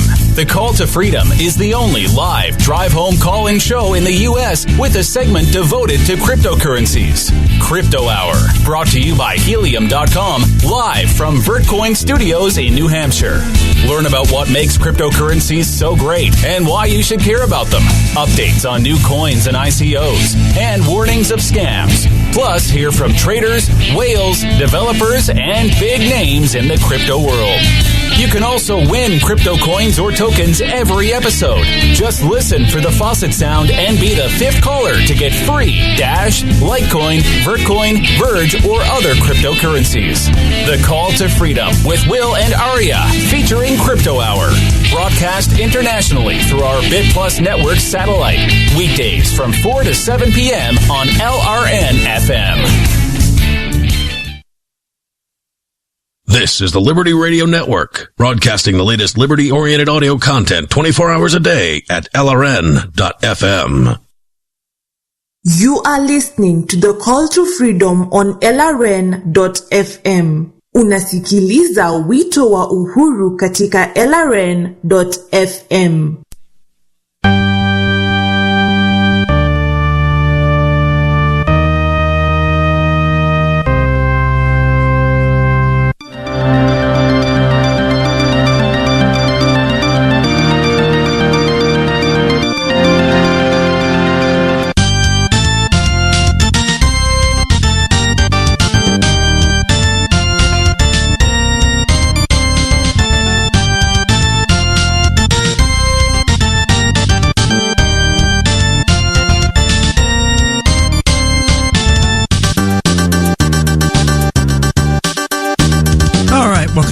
Call to Freedom here on LRN.FM, broadcasting live from the Horizon.global studio here in Keene, New Hampshire. And it is, of course, our Crypto Hour brought to you by motionproject.org. Again, that's motionproject.org. And we've actually been discussing China's upcoming cryptocurrency that they expect to replace fiat currency. And in addition to the many things we've discussed about the Chinese government that are particularly problematic for freedom lovers and the long-term prospects of the people of China, I mean, if we were ever going to liberate a country's people from its government, China would be the government that we needed to destroy. And I'm not a fan of any sort of interventionism, but we're not going to find a government oppressing and controlling its people in the way that the Chinese government does its own. And there's that whole American idea that it's our duty to invade and bring freedom to people. And it's like, okay, have you seen China lately? I definitely don't agree with that. I don't either. But if we're going to have, and then there's France right now. There's Catalonia in Spain. Yep. Both of which. How's that going anyway? Badly. Yeah. I looked into it a few weeks ago because it's been a while. Yeah. And I haven't been following it, so I wasn't really sure what was going on. But the politicians who headed up the revolt, are in exile or in prison. And the Spanish government is continuing its creed that it's not going to allow them to secede. Oof. Yeah, I mean, we've been there here in the United States. France had our backs then. It seems like, we should at least put the offer out there. Like, hey, if you want some help, if you request this help, we will send in our soldiers and we will kick the Spanish government out for you. The economic systems of the day, I think, worked very differently, and it was in France's interests to help the United States revolt against Britain at the time. Sure. So it's not. Britain needed to be. Unfortunately, in some sense, it's not like that anymore. So I don't necessarily know that there would be any incentive for another country to help with a revolt within it. Russia helped with us as well. They put out an order that anyone who interfered in our revolution, they would have to fight Russia. And that was all the way back in the 18th century. I wasn't aware of Russia. Yeah. They did. I don't remember what implications it had or whether anyone took it seriously or not, but they did at least say, hey, anyone who gets in the way of this, you're going to have to deal with us. Interesting. Yeah, and no one got in the way. But no one got in the way because it was, how could you get in the way of that, It was kind of localized here to the United States. It was. I guess you could have gotten in the way of the British. I mean, that was the reason it was so much easier for us to revolt than it is for the... Right, because it was a foreign power. Yeah, they had to travel here across the Atlantic Ocean to get more soldiers here. And we didn't have to do that. If we really want to look at how to overthrow an oppressive state that doesn't have to travel, we would need to look to the French Revolution and how they, executed King Louis. So we should start executing the judges and the politicians and the lawyers. Absolutely. Well, I would. That would be certainly. It's not good strategy. An interesting approach. But I don't see it as morally wrong if people were to do that. Yeah, I certainly would say that would be an action of self-defense, considering that they're all oppressing. I won't say all lawyers, but there's a good percentage of them out there that are lawyers that are definitely oppressing. Oh, sure. Well, I mean, the career trajectory of lawyers seems to be to begin as a public defendant and cross over into prosecution, and then eventually become a judge or run for political office. In which case, you could become a judge anyway, because those are generally elected positions, but not always. And then they become part of the oppressive system, writing the laws that they were just using to enforce upon the population. Yeah. So there definitely is an immoral streak among them. I would certainly agree. And, I wouldn't mind... I would mind killing all of them because they're not all bad. They're not all horrible, but I wouldn't want to make such a sweeping, statement to that effect. Right. I'm not sure I would have a sympathy for a single judge or prosecutor, but or cop, or maybe I would say I'll have some, potentially I could have some sympathy for some politicians, maybe, but potentially the Ron Paul types, maybe. Most of them probably not, but I can certainly see it's a lot harder for me to have sympathy for a cop, because they're, you going into that position, or you should know what your job is, and it's to obey orders and obey basically do the bidding of government. So, and the government, you should know, is the law is not a moral thing; it's a legal thing. So it's a fiat thing. So right. This is the decree. We don't really care if it's moral or not. So before you go into it that you're going to have to do stuff that is immoral. Yep. And then they'll bring up the Nuremberg defense. I was just following orders. Yeah, so were the Nazis, dude. Yep. Sorry, but they were. And that defense didn't work then either. Don't know why you think you'll get a pass. Yeah. One day. Cops are nothing more than kidnappers, thieves, and murderers. They're thugs. Thugs. That's what they do. I actually have more sympathy, or more, what's the word? Sympathy is not the right word, but more respect, I would say, for criminals and mafia types and people who steal than I would for a cop. Any cops.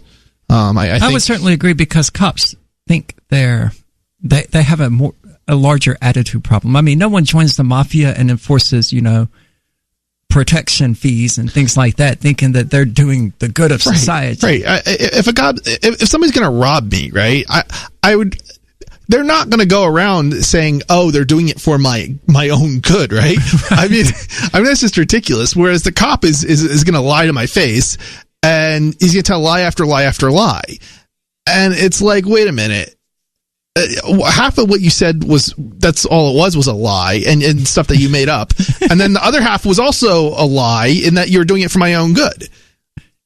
Speaking of lies, right before I left Mississippi, like the week before I left Mississippi, I got pulled over on the interstate by a state trooper. No, the freeway, whatever people call it up here. We call it the interstate where I'm from, who pulled me over because of a crack in my windshield, who said it was no longer acceptable under the new vehicle inspection requirements.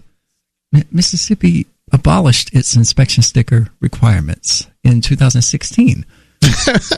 So he just pulled me over, right? And had absolutely no reason for doing it. And then just made up a law, pulled one straight out of his ass. Oh, they do that all the time. They'll even charge you with non-existent laws or... Really? Oh, yeah. Oh, man. I can't tell you how many times I've seen that. But I did open up my console, and there was my loaded 38 sitting right there, because he wanted to see my ID and insurance, and that's where it was. So I opened up my console, and there's just a loaded gun sitting there that I had totally forgotten about, right? Oh, boy. So I immediately slammed it shut and threw my hands into the air, because I know cops. Yeah. He sees me reaching for something with a gun, and he's going to shoot me. Yep. And if I had been black, he probably would have. Oh, yeah. Realistically. But I was like, okay, there's a gun in there. I have to reach in there to get the insurance card. Is that okay? He was like, yeah, that's fine. I was like, okay, that's right. We're in Mississippi. So you kind of expect me to have a gun. But, yeah, that was a mess. It was not a good day. Yeah. Getting pulled over for non-existent laws. I mean, he was looking for drugs, I guess. Yeah, I'm sure. They no, you know what they'll do is they'll write up, I'm not using the right words, but they'll write something up as to what you did, and then they'll find a law that like sort of matches it or something later, or maybe it doesn't match it, but they'll find some law. But what frequently happens is they'll find a law that doesn't even that you never even broke. And that's what I've seen a lot of. And I know at least in Mississippi, there's a lot of good old boy stuff going on. So the judge just kind of assumes you're guilty. Oh, yeah, of course. If you're there. That's everywhere. It is? It's everywhere. I mean, certainly it's more corrupt in certain places than other places, but it's everywhere. Well, I mean, I saw lawsuits there, civil lawsuits, where The plaintiff won by default, basically, simply because they were the plaintiff. They're the one who accused the other person of being wrong. Is spreading the message of liberty, cryptocurrency, and peace around the globe worth $2 per month to you? As you may already know, in addition to our internet feed, LRN.FM broadcasts on free-to-air satellite across North and Central America, as well as Sub-Saharan Africa. And we've been available on satellite for free 24/7 since 2010. The LRN.FM free-to-air satellite signal is reaching some of the most oppressive regimes in the world, and there's no doubt our ideas are making an impact. You can learn more about the channel's impact by watching the 3-minute video at fund.lrn.fm. If you'd like to help free minds globally with our ideas of liberty, cryptocurrency, and peace, you can donate as little as $2 per month via fund.lrn.fm. You can help us continue and expand our satellite broadcast to multiple continents. Visit fund.lrn.fm today, and thank you for your help. Don't forget to share the link on social media. That's fund.lrn.fm. Did you know we've taken our LRN.FM telephone listen line to a new level with the LRN.FM audio on demand line? Now you can call 712-770-8447 anytime and listen to LRN.FM's live feed. And you can listen to a bunch of our original shows on demand. Long distance fees may apply. Just dial 712-770-8447 and choose from the menu. 712-770-8447. There are basically two types of advertising, direct response and branding. Radio's great for direct response with its low cost to listener ratio, but audio can't be beat for branding, which is a longer-term endeavor. You want to be the first thing that someone thinks of when they think about your product or service. If you have a local business that you want kept top of mind in your community, call the station. If you need national reach, Free Talk Live's got around 200 radio stations, millions of monthly listening sessions, can suit all budgets, and if we don't think we're right for you, we'll tell you. Email me, Mark at freetalklive.com. More of the Call to Freedom is coming up next, live after the news on the Liberty Radio Network at LRN.FM.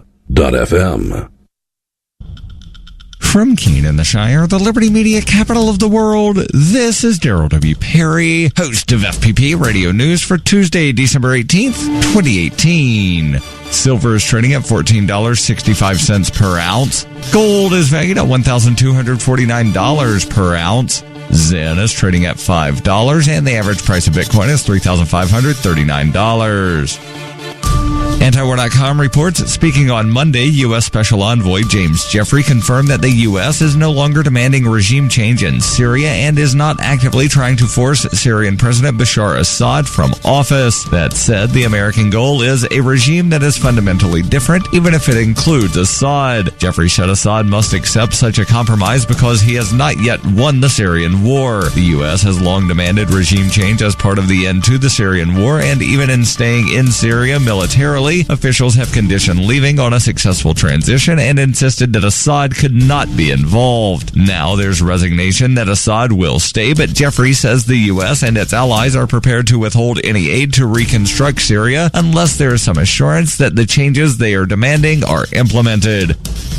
Zencash has changed their name to Horizon to better represent their transition from a cryptocurrency to a pioneering platform that protects consumer data. They're working towards the day when anyone will be able to build privacy-based applications on the Horizon platform and generate income from them. This will allow Horizon to bring thousands of real-life services to the community. Services that provide freedom, utility, and privacy. HORIZEN.global. UPI reports nearly 3 in 10 Americans are delaying healthcare treatments because of their cost, according to a new Gallup survey released on Monday. Gallup's annual health and healthcare survey found 29% postponed treatments for the cost. It said more than half of them reported a serious or somewhat serious medical illness or condition, a figure equivalent to 19% of all U.S. adults. The share of Americans who delayed treatment is consistent with data in recent polls. In 1991, 22% of respondents put off medical treatment, and an average of 24% delayed care between 2001 and 2004. The current rate of 29% has remained steady in years since. Delayed treatment depends on available health insurance, another consistent finding. Gallup found that those with no coverage are more likely to forego treatment, with over half of the respondents in that category reporting a delay. The report found those enrolled in Medicare or Medicaid are least likely to wait. The poll results said Americans with health insurance are still often responsible for deductibles, co-payments, and other out-of-pocket cost. While it reduces demand for healthcare services, it can prevent many people from initiating treatment for medical conditions. In 2115 New England, there are no borders, no states, and no regulations, yet never has a more peaceful and prosperous place existed. Faced with the prospect of waning power, Mr. Drake intends to replace the anarchy of New England with a government. Anarchy in New England by Joe Jarvis is available from Amazon.com and all major bookstores. Reuters reports a woman who climbed the Statue of Liberty stone pedestal to protest U.S. immigration policy declared in federal court on Monday she would do it again to call attention to the plight of families separated at the border and was found guilty of trespassing. Therese Patricia Okamo was also convicted of interfering with governmental administration and disorderly conduct before a U.S. magistrate judge in New York City. Each misdemeanor carries a maximum sentence of 6 months in jail, according to Nicholas Biasi, a spokesman for the U.S. Attorney's Office in New York. Okamo, a native of the Democratic Republic of Congo, who the New York Daily News said became a U.S. citizen in 2016, remains free pending her sentencing on March 5th. In a statement announcing the guilty verdict, U.S. Attorney Jeffrey Berman said Okamo's actions went well beyond peaceable protest. Berman said it was a crime that put people at grave risk, calling her conduct dangerous and reckless. Okamo was arrested on July 4th after she scaled the base of the statue, and after not complying with police for 3 hours, police evacuated the landmark in the midst of the U.S. Independence Day holiday. She and her lawyer later said her act of civil disobedience was primarily a demonstration against the Trump administration's policy of separating migrant children from parents who were caught crossing the U.S. border illegally. Administration officials said the policy was needed to secure the border, but it was ended in June after images of separated youngsters held in cage-like detention facilities sparked a furor both at home and abroad. Testifying in her own defense on Monday, Okamo was asked by her attorney, Ron Kuby, whether she would repeat her protest under the same circumstances. She answered yes, adding, "As long as our children are being placed in cages, my moral values call for me to do something about it." This has been FPP Radio News. Online at fppradio.com.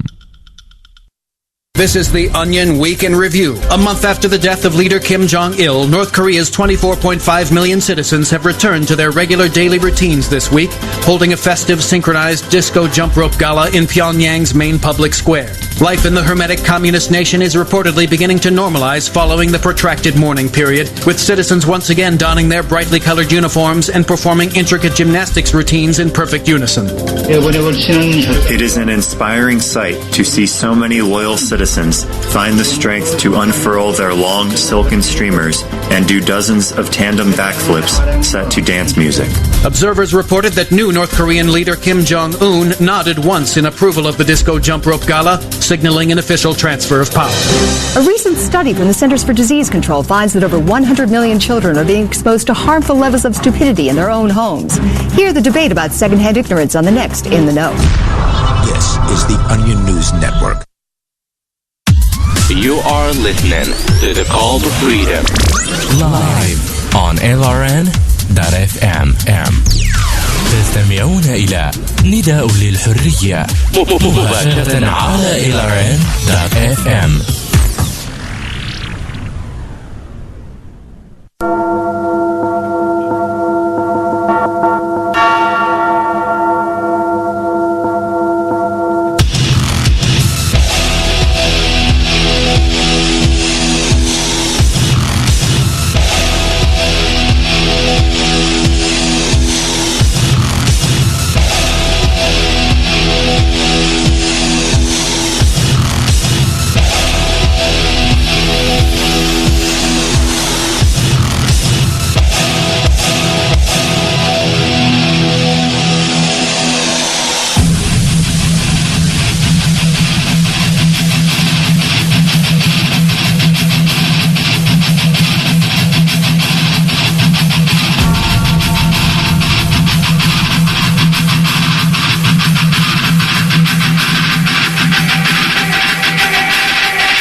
Welcome back to the Call to Freedom here on LRN.FM, broadcasting live from the Horizon.Global studio here in beautiful Keene, New Hampshire, beautiful and cold Keene, New Hampshire. There's interesting things going on. We've been having a bit of a discussion about it. Bitcoin bomb threats. Evidently, one of the businesses here in Keene received one.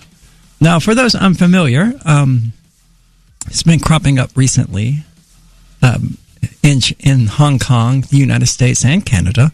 So, of course, it would happen here in Keene, where lots of businesses take Bitcoin. It's an extortion scheme similar to ransomware, except it ups the stakes considerably. It does. And that's why I want to discuss it, because we're moving toward the Internet of Things, where it's going to be so much worse than this, because ransomware is possible, and it's relatively easy compared to what these people are talking about doing, but which apparently appear to just be empty threats. But I kind of suspect most bomb threats are empty threats, and there's no backing to them whatsoever. And I'm always amazed that we treat every bomb threat as if the world is ending, when almost always it's not legit, and there's no reason to believe it's legit. Well, yeah, but what would you do if you got an email saying, "Hey, I planted a bomb at your house"? I think it's better to ignore them than to respond, because then you just end up with more of the same. So if you received an email saying that there was a bomb at your house and someone wanted 1 Bitcoin to defuse it. That's just so ridiculous. Yes, I would ignore it. I would delete it. Interesting. Well, an extortion scheme, but that's not what I wanted to really get into. They're playing on your fears, and it's got to be the case. Well, I'm not saying you should pay it. Almost unless you're like in Iraq or someplace that like there's an actual like war going on where it's actually happening, and even there, I would still probably ignore it, because what's the chance that somebody's going after me for some small amount of money like that? Well, it depends on how desperate they are, really. What's a small amount of money? Talking about me skeptical. Talk to me. I'd just be skeptical for any amount of money. I'd be skeptical. What you call a small amount of money isn't a small amount of money to everybody. A Bitcoin is life changing if you live in Ukraine or Siberia. But I'd still be skeptical. Well, I'm not saying don't be skeptical, and I'm not saying pay it, but I would certainly not just go, okay, delete. They're full of crap. That's not an assumption that I would be willing to make, I guess, is basically. I would, because the risk, you've got a greater risk of getting in a car accident. I'm very confident. All right, so I don't know what the statistics are, obviously, but we hear about them all the time. When was the last time you've actually heard about a bomb threat that was real and it actually went off? The Boston Marathon. Okay, once. And that was the Oklahoma City bombing. Twice in 20 years. September 11th. It's not unheard of. But they happen all the time. Well, yeah, sure. Bomb threats relative to the number of bombs and explosive devices set off and things of that nature are certainly rare. The Boston Marathon wasn't a bomb threat. They just set a bomb off. I thought there was a threat involved. I don't recall there being a threat involved. I don't recall there being a threat either. And the same thing with September 11th. They just blew some stuff up. Well, there were warning signs to September 11th, though. I don't know if they were like, hey, we're going to bomb this building or not. But there was nobody who came out and said, nobody made any kind of threat. Okay. Is what it came down to. And I think, actually, wasn't the Oklahoma bombing also the same way? There was warning signs, but there was nobody came out and made any real threat of significance before it happened. There was some threats, but it wasn't specific or anything of that nature.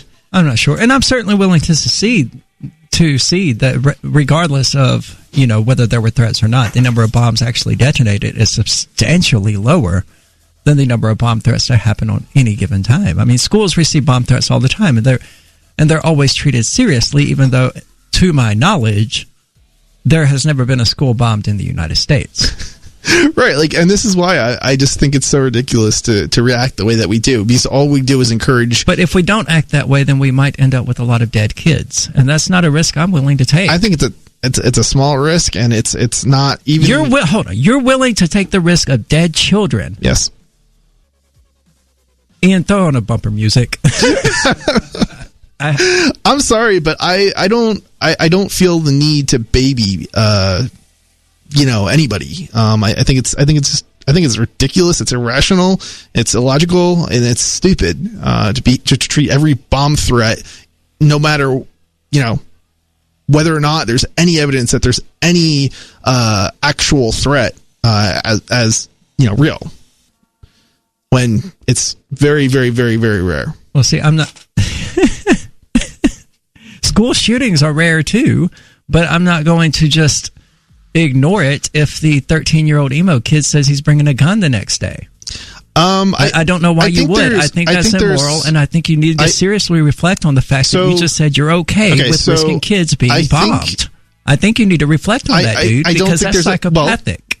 No, it's not. You should have more concern for the lives of kids than that. If there was a legitimate threat, but there's not a legitimate threat in You're assuming it's not a legitimate threat. You have to investigate it to find out whether or not it's a legitimate threat. You said yourself that there's not been. That doesn't mean it can't happen. You're right, and there's never been someone bombed because they didn't get paid in Bitcoin either, but it could happen. There is a chance. And you're willing to roll the dice on that. I absolutely am, because that's something you need to reflect on. We're talking about potentially dead children here. And here's why. There are things that we need to reflect on that would be better, our time would be better spent and resources better spent reflecting on them than things that are not. No, we're not talking about other people. We're talking about you and your willingness to roll the dice and allow children to be bombed to death. I'm willing to roll the dice on myself too. It's not like I have this thing where I want to kill little kids in school. I'm not accusing you of wanting to kill little kids. Let's get all of that clear. All right. I'm certainly not accusing you of that.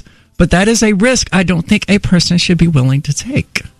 And I realize that I'm asking you to come to my moral somebody standards. else's right to make their own decision for themselves, is what you're saying? No, I said you should reflect on it. I didn't say I was going to force you to take it seriously.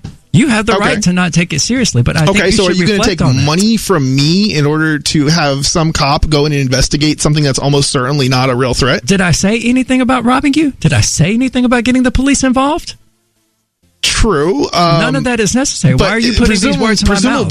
Presumably, if there's some resources or effort that's going to go into it, somebody's going to have to pay for that, right? Well, let's assume it's a private school.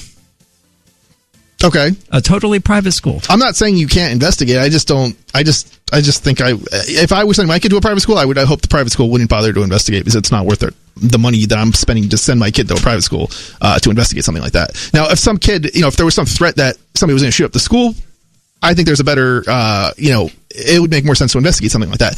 But as far as a bomb threat, no.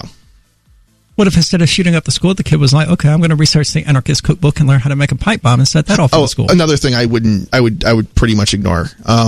Maybe if you had specifics, as in regards to, who sent it, the kid, etc., investigate, fine. But as far as an anonymous bomb threat, no, I don't think it's worth the time and resources that, you're going to put into anything like that. Well, it doesn't take much to look into. No, I'm not saying it does. I just don't think, no matter how little the resources are, I just don't think the math adds up.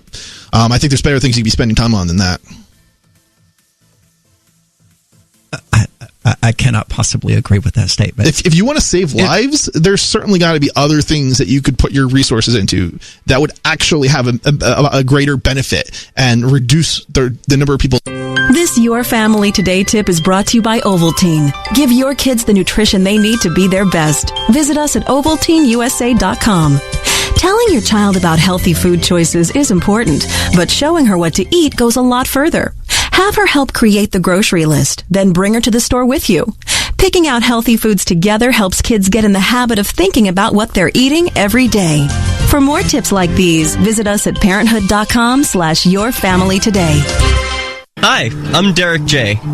To me, an activist's calling is to actively work to advance a cause. The cause for which I work is personal freedom. I believe my life is best when I engage in voluntary interactions and self-government. I reject the idea that anyone else has a higher claim to my life or my body than I do. I see people who call themselves the government as a threat to my personal freedom. I realize you may feel differently, but my relationship with the people who call themselves the government is completely involuntary. If Starbucks used some of its money to drop bombs, I wouldn't shop there. So why would I support the American empire? The empire does not require my consent. Derek J's Victimless Crime Spree. Watch it for free and order the Director's Cut DVD at victimlesscrimespree.com. That's victimlesscrimespree.com. Some of you asked, and now we've delivered. LRN.FM's live Keene, New Hampshire studio shows are now streamed in HD on Twitch. Visit our channel at twitch.lrn.fm and give it a follow. If you have Amazon Prime, you get one free subscription on Twitch. If you use it on our channel, Twitch will give LRN.FM a monthly piece of your Prime subscription cost. So please watch, follow, share, and subscribe to twitch.lrn.fm. That's twitch.lrn.fm. What do you shop for that you could otherwise buy at Amazon? Pretty much everything, right? Amazon has competitive pricing and they deliver, and that's a big plus. If you could plan ahead in your shopping, would you be interested in saving up to 33%? There's a catch. You have to do your shopping in Bitcoin. But imagine those savings. It's like a huge raise. All you have to do is go to saveatpurse.com. We've saved thousands, and you can too. Plan ahead and save. Saveatpurse.com. Did you know you can listen to LRN.FM via our free-to-air satellite channels? We have channels over nearly all of North America and much of Africa. All you need is an affordable receiver and a dish as small as 30 inches. There are no monthly fees. Learn more at sat.lrn.fm. Plus, if you are a broadcaster or want to be one, this is a good delivery method for our content. See our coverage maps and get details at sat.lrn.fm. That's sat.lrn.fm. sat.lrn.fm. On Free Talk Live, we're bringing people to the ideas of liberty every day. From wrestling superstars like Glenn Jacobs. You guys really are having an impact, I believe. Like I said, a lot of where I am now is due to listening to Free Talk Live. You changed my mind on some very important issues years ago. To random people tuning in on the radio. I was kind of stuck in the left-right paradigm. I heard your show by chance on a Saturday night. From there, I went on, joined the Free State Project, and become an amplifier. So, I mean, that's really the reason why I amp is because I know that if it wasn't for you guys being on as many stations as you are, I never would have found the ideas of liberty. Your amp will directly change more lives by getting Free Talk Live in front of people looking for talk radio online and on the air. When you amp Free Talk Live, you get perks like access to the AMP-only Facebook group and AMP podcast. Visit amp.freetalklive.com. You can sign up to receive the latest about the Liberty Radio Network via our email updates at updates.lrn.fm. That's updates.lrn.fm. This is Angel Clark, and you're listening to The Call to Freedom on LRN.fm.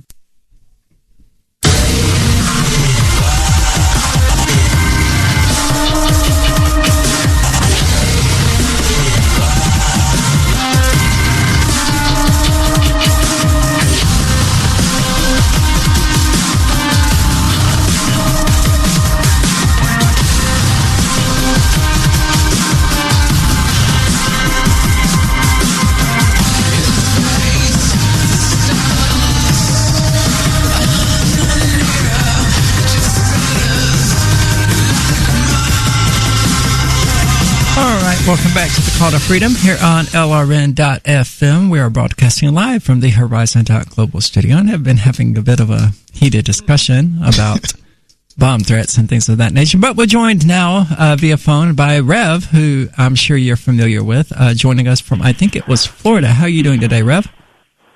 Hi, good on. How are you? I'm good.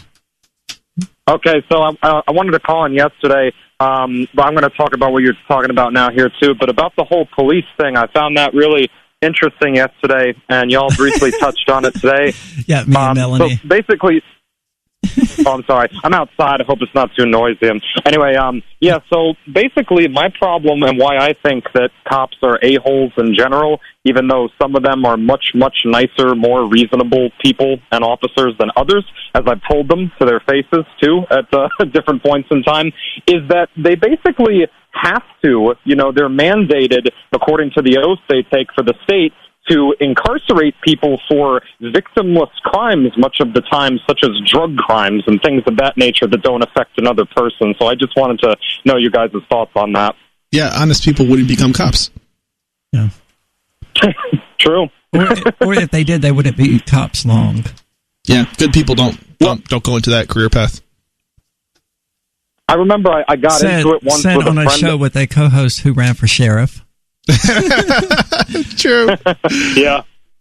Of course, you've actually threatened not to do what you're supposed to do under oath. So I think that's makes you a little bit unique in that sense. Yeah. Yeah, I mean, there are times that they give, a more lenient penalties, or they'll let you go depending on who it is, but that oath is that oath, and quite frankly, if they catch you with some cocaine or some shrooms or something like that, even if you did not kill a kid or hurt anybody for it, I mean, guess what? They got to take you away. But I'm just saying, I got into it one time when I was younger with a family friend that was an officer, and I said, you're a nice person, but, you have to be an a-hole to do your job sometimes. And they were kind of really butthurt about this and couldn't believe that I didn't have reverence for the office like you're for the position like you're a god. And it's like, no, you work for a state that's not too different from the Sturmfuhrer in a way. You imprison and help destroy the lives of people that don't objectively hurt other people. So maybe a little bit of that stupid libertarianism is still intact within me. That's always good. Yeah. I mean, that is their job, is what they do. They're there to enforce the edicts of the states.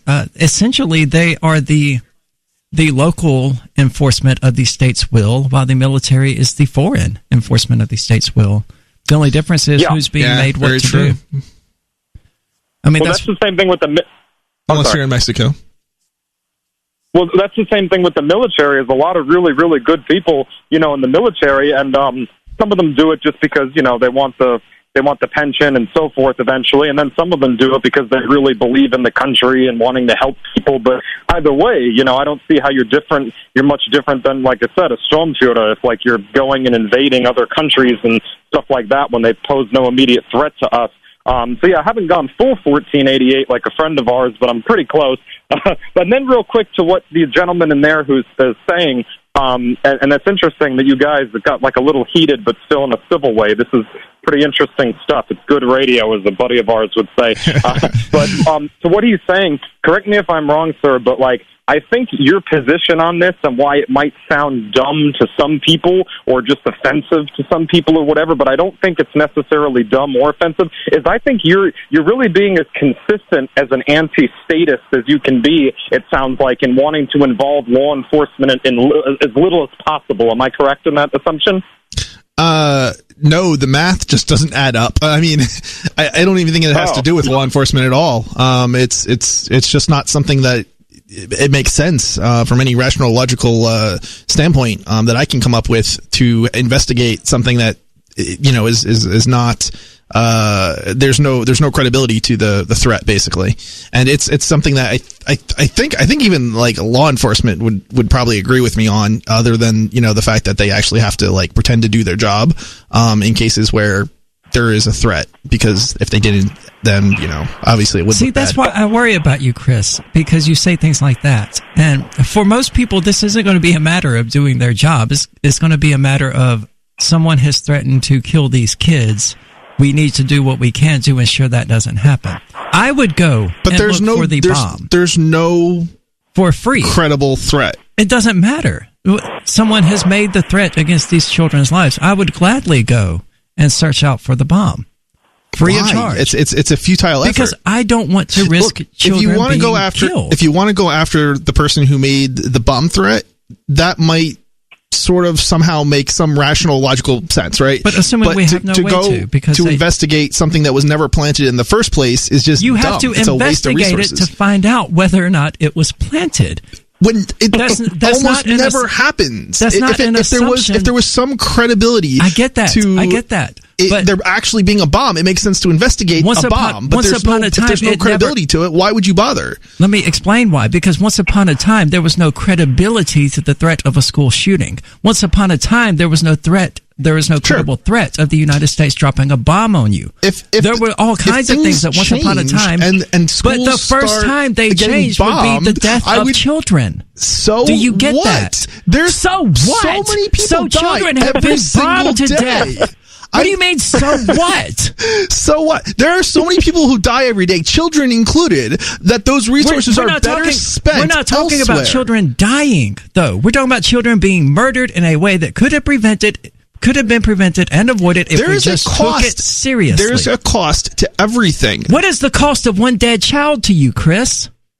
How much is that worth? If even one child died, how much money would it take for you to be willing to spend those resources to prevent that child from being murdered? Answer that question. I will. Answer the question. The resources to save one imaginary child. One real child, because we're talking in the real world here. It's hypothetical, not real. sure. It's imaginary. You're talking about children. You just said you were willing to let the children be killed for the first time. So how much money is it worth for that dead child? I still don't think that unless there's a credible threat. Would you pay $10 to keep a child from being murdered? If the $10 is going to save 10 children elsewhere, I would rather spend the $10 elsewhere and let that one child die. But see, that's a false dichotomy. We're not talking either or here. There's a limited resources, no matter what you argue. Are you going to send money to Iraq? There's always going to be a limited resources. Are you sending money to Iraq to keep children from dying of starvation and hunger and things like that? Am I? Yes. I haven't, no. Then let's just erase that entire thing from the discussion. My question to you is simple. You're willing to let the first bomb be set off because you're going to assume it's not real and it's therefore not a credible threat. I'm not even saying one bomb. How many children? I would say I would let many bombs even potentially go off if they were not credible. Okay, and the money that was being spent on saving those potential children. Once bombs start going off, they certainly become credible threats. If it's a bomb threat from the same person and there's a real bomb that goes off, you don't know it's the same person until you treat it as a credible threat and investigate it. If there's reason you don't get to skip that step. The Free State Project has reached its goal of 20,000 liberty lovers who've pledged to move to New Hampshire and get active to achieve liberty in our lifetime. Perhaps you're trying to figure out what part of New Hampshire should be your destination. If so, consider Keene. You'll find more than 150 reasons to move to Keene at move.freekeene.com. Keene is famous for its historic, publicity-generating activism, as well as being the liberty media capital of the world. It's home to freekeene.com, New Hampshire's destination for liberty activism, news, and opinion. For years, we've been compiling over 150 reasons to move to Keene at move.freekeene.com, where you'll learn about some of what's happening here and what makes Keene a great place to live. If you love liberty, you'll probably enjoy anywhere you end up in the Shire. But do your due diligence first. Please visit move.freekeene.com for the full list of over 150 reasons to move to Keene. That's move.freekeene.com. Looking for a great real estate investment? Consider New Hampshire, which is ground zero for the Liberty Movement. Your first call should be to Mark Worden from Porcupine Real Estate. He's more than just a real estate agent. He's your New Hampshire concierge. Where are the best places to live? Do you want farm, city, the burbs, or forest? Do you want a duplex or multifamily building so that renters pay your mortgage? There are homes in all price ranges in New Hampshire, and Mark can help with financing too. Invest in liberty and property. Mark Worden can help. PorcupineRealEstate.com. This is Michael Dean from the Freedom Fiends. I've run websites since 1996 and have used over a dozen web hosts in that time. AgristHosting.com is the only one that hasn't broken my heart. Agrist Hosting's uptime and service is stellar, and their DDoS mitigation is the best I've seen. That's important because if you tell the truth in this world, you'll ruffle feathers. And some people will try dirty tricks to silence your voice. No matter what the haters hit us with, Agrist Hosting keeps our websites online.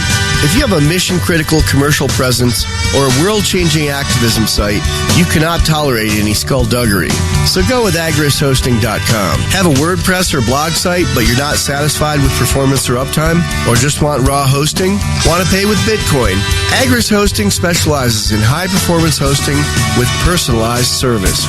Go to AgristHosting.com and click on the button that says Get Hosted. That's AgristHosting.com. Now that you've found the Liberty Radio Network at LRN.FM, you may want to help expose others to our great programs. To assist you in doing so, you'll find resources at promote.lrn.fm, including details on how to get a free bumper sticker, quarter-page flyers you can print out and distribute, banners for your website, as well as files that will allow you to make your own custom banners and graphics. Visit promote.lrn.fm and help bring new listeners to the Liberty Radio Network. That's promote.lrn.fm.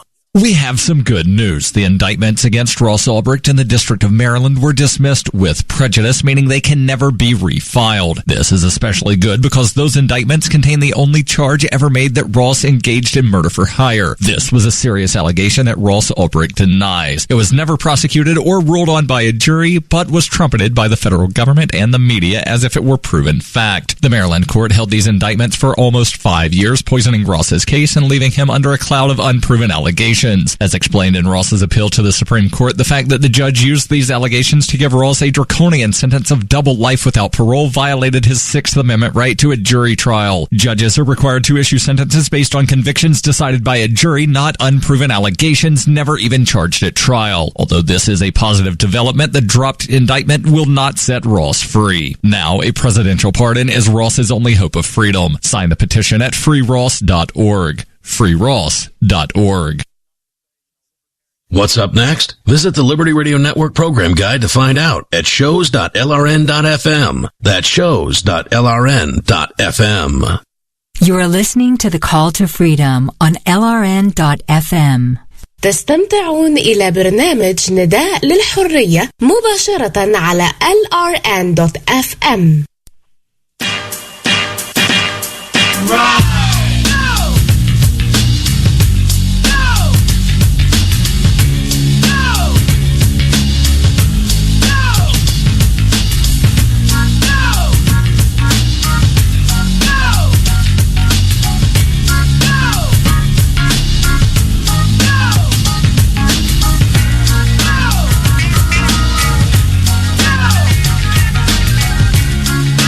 All right, welcome back to the Call to Freedom here on LRN.FM, broadcasting as always from the Horizon.Global studio here in Keene, New Hampshire. Been having a bit of a discussion here about bomb threats. We were actually going to talk about Bitcoin bomb threats, but I don't think we're going to get to that. These are certainly not ones that I would assume are credible, but I don't know how I would react to it if I was in a position where I had to react to it. They're taking advantage of your fear, so I don't let them do it. Yeah, that's my stance. Well, I think you can react to something without being afraid of it. Sure, don't disagree with you on that. I just don't think it makes sense to react to something if the money could be spent on actually saving real children as opposed to, trying to save imaginary children, essentially. But you don't know whether or not it's going. Okay, we're back to children and bombing schools again. Okay, but you don't know that it's imaginary until you spend the money to investigate it. You're making that assumption, and the result could very well be dead children. And by your own admission, you're okay with that. I think there's. Yeah, I think I'm okay with that because it's such a low risk in the real world right now today. Now, I'm not saying that's going to be true everywhere and for all time, and there may become a point where there were really kids getting, schools being bombed and kids getting killed, and at that point I'd be like, okay, well the risk is going up. So and how many schools have to be bombed before you're willing to take a school's bomb threat seriously? Usually, by seriously, I don't mean calling the police, rob people, use taxation to pay for it, things like that. I mean, just I would probably send the kids out of the school. I'd have probably a pretty, I'd probably take it pretty far just because honestly, it's one of those things that, when we react, we overreact. And I've seen what happens in schools, from, school shootings and things like that. I was in school when a lot of that stuff was going on, and the reaction in schools across the country was just ridiculous considering how much money was spent for what really still remains a very, very unlikely scenario. Sure. I mean, I know there were quite a few, kids that got killed in a number of different cases. Well, that's but there's a lot of schools in America that you still haven't answered, which is, how much money are you willing to pay to keep kids from being killed?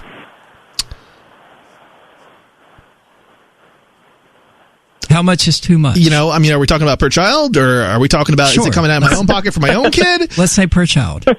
I don't know. I mean, I would have to evaluate, how much risk is there really? I mean, are we talking about, okay, here's the question. Is it going to be as risky as getting in a car? We don't know that until we spend the money to investigate the threat. No, what I'm trying to say is, are the number of kids getting killed as many as are dying from car accidents? We don't know that until we investigate it. Well, but statistically, we do, right? So your answer is $0. $0 until children have been killed. Very close to it, probably. I mean, look, I might be willing to spend. See, human life is worth more to me than that. See, if you were to tell me, okay, here's a person, they're starving to death and they're gonna die. I would rather spend that money on starving children than on, potentially protecting them from dying. So whatever the figure is, I don't care what it is. Right now, at this time, you would rather them be blown up than starve to death. Given the current risk, yes. Okay. Because you're going to save a heck of a lot more children by redirecting those funds to starving children than you are by investigating crimes that, don't actually result in any harm. But again, you're splitting it into a false dichotomy of, and sure, it's true in a very myopic sense that a single dollar can only be spent on one given thing. Yeah, and I understand what you're arguing. I just think when there's not it's just not worth putting any resources into. That might change, but right now it's just not worth it. Any additional comments, Rev?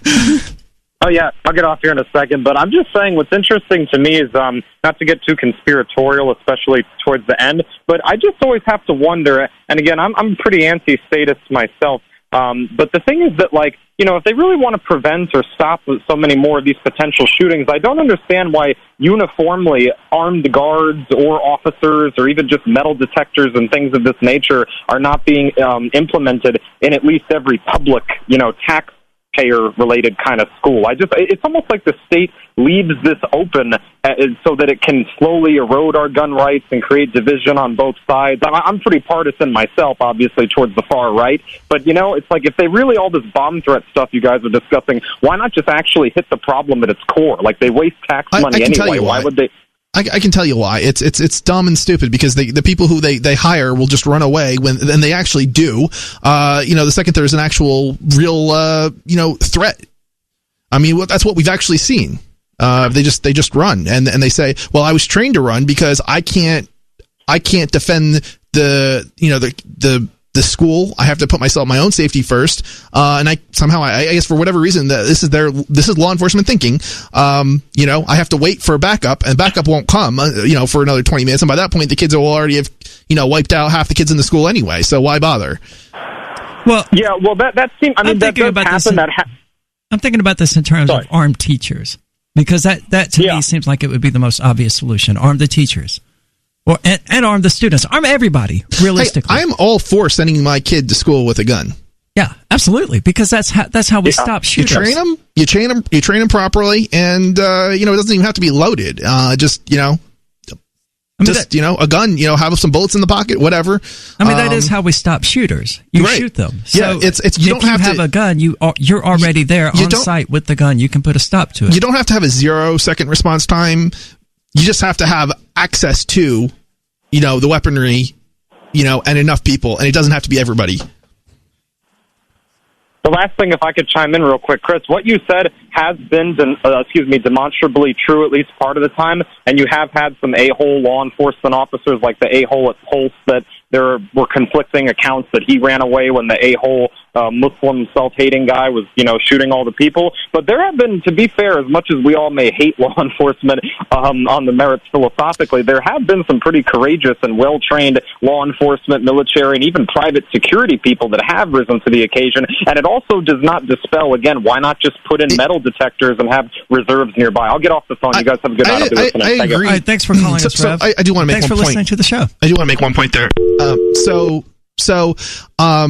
Yeah, just because people can rise to the occasion doesn't mean that's how they're trained, and that's kind of the problem. They're not trained. And I think it's unrelated to law enforcement. I mean, we have ordinary citizens rising to the occasion. Right. Exactly. It's individual officers certainly can do good things, but they're not trained to do those good things. They're not trained to put their life in danger to save the kids. They're trained to wait for backup, and then at that point, the kids are I mean, I don't want to say half of them I did say half of them end up dead, but that was an exaggeration, obviously. Right. A percentage of them, probably not even a large percentage. Usually it's like maybe 20 in most cases, like at most, end up dying. Well, I would certainly rather have at least the female teachers of the school being armed, because they do have that maternal instinct. Once things start going down, I don't see very many female teachers just up and running. At least not in the way that I would expect a cop to. Yeah, I don't even necessarily know that there really needs to be a lot of people armed in schools, generally speaking. I mean, honestly, I think if there are some people who are armed, that's probably going to be adequate. Yeah, I wouldn't want to see everybody, because not everybody is going to be qualified. Yeah, right, exactly. It's just unnecessary. Yeah. But it only takes one person to put down a shooter. Yeah. Well, we'll be back here in just a few minutes. Are you tired of governments murdering people around the world? Stop using their money. There is an alternative. Bitcoin is a stateless, free market, non-political currency. Bitcoin cannot be inflated or controlled by any government. By using their money, you are helping the state. Stop doing it. You have an incredible alternative available now. Learn it, use it, spread it. Get started with Bitcoin at bitcoin.com. That's bitcoin.com. Is spreading the message of liberty, cryptocurrency, and peace around the globe worth $2 per month to you? As you may already know, in addition to our internet feed, LRN.FM broadcasts on free-to-air satellite across North and Central America, as well as Sub-Saharan Africa. And we've been available on satellite for free 24/7 since 2010. The LRN.FM free-to-air satellite signal is reaching some of the most oppressive regimes in the world, and there's no doubt our ideas are making an impact. You can learn more about the channel's impact by watching the 3-minute video at fund.lrn.fm. If you'd like to help free minds globally with our ideas of liberty, cryptocurrency, and peace, you can donate as little as $2 per month via fund.lrn.fm.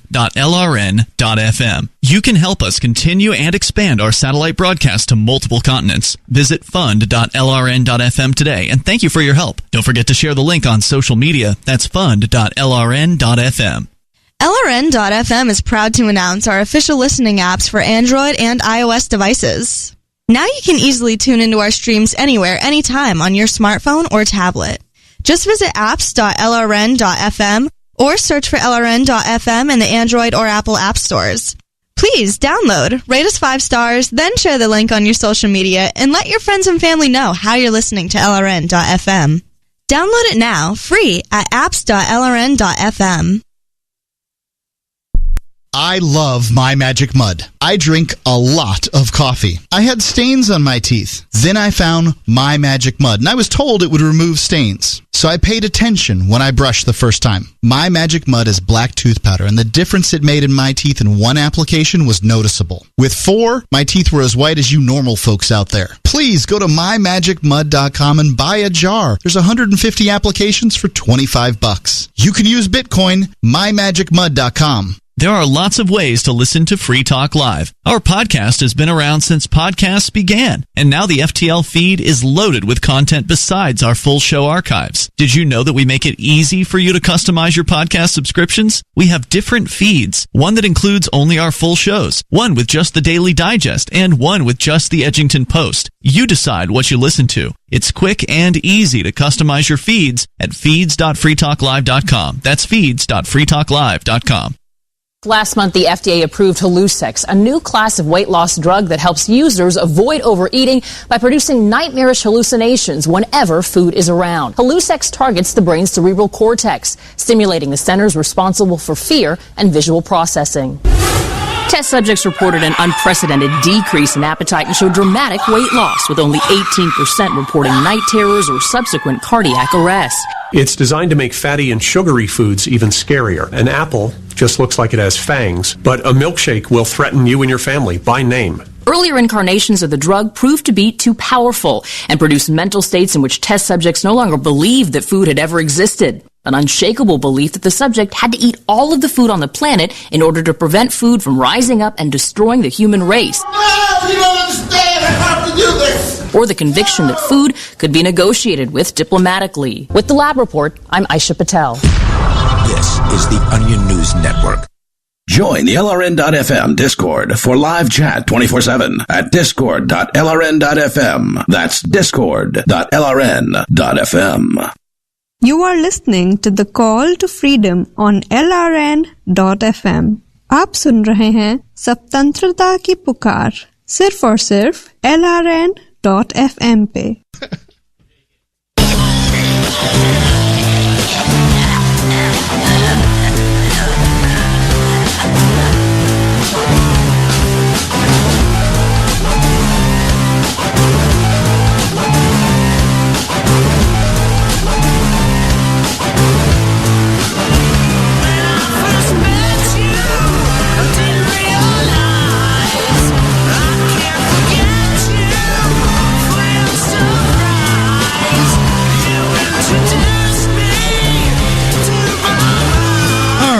Back to the Call to Freedom here on LRN.FM. We're broadcasting from the Horizon.global studio, and it is actually time for the Cannabis Hour, or the Cannabis segment. We're done with killing kids? Yeah, I guess so. Darn. Yeah. Gotta keep up with the format. And Mark over here is giving us the look. Wait till... he didn't hear the other part of it. When the podcast for this goes up, you've got to listen to the first part of that conversation. It's a good one. It is. Senate could vote on Trump-backed federal cannabis legislation Tuesday. They did not, but they could have. Coming to us from High Times, the United States Senate could vote to legalize cannabis at the federal level on Tuesday. That's technically not correct. What they're doing is that the federal government won't outlaw cannabis, but that's not quite the same as legalizing it in the sense that we understand it. They're not saying it's okay. They're saying we're going to let the states determine whether or not it's okay. Aren't they just saying that they're not going to change the law? Which means it's still illegal. Well, they want to rewrite, or they want to add an amendment, effectively, to the Controlled Substances Act that would exclude marijuana from its provisions. All right, so they don't want to do that, which means they want to keep it illegal at the federal level. No, they do want to do that. That's what the law is about. The people who wrote the law, but they decided... based on a vote, right? That they were not going to pass that, so they decided against it. No, it passed with 81 to 12. Oh, it did pass. Oh, okay. I'm sorry. Well, it passed in the Senate. This what you 81 to 12. Okay, but it didn't pass in the House, or it hasn't yet passed in the House. It doesn't seem to have yet passed in the House. Okay, so it's still in the House though. Yes. Okay. So we're still just waiting on it. I think so. So it may or may not pass. Yeah, it may not. Well, actually, according to Congress.gov, it still hasn't passed the Senate.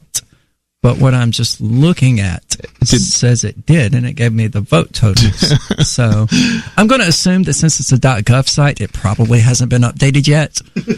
So Gardner said that the legalization of cannabis by states is protected by the Bill of Rights, which obviously it took a constitutional amendment to prohibit alcohol. You would think they would have the intelligence to at least understand that it would take a constitutional amendment to prohibit marijuana.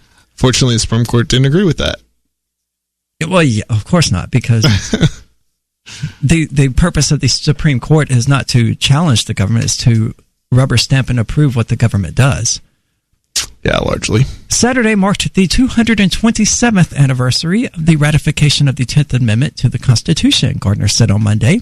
It says that the power is not delegated to the United States by the Constitution, nor prohibited by it to the states, are reserved to the states respectively or to the people. I can think of no better way to honor that milestone than to pass the Bipartisan States Act, and I can think of no better legislation to attach the States Act to than the First Step Act.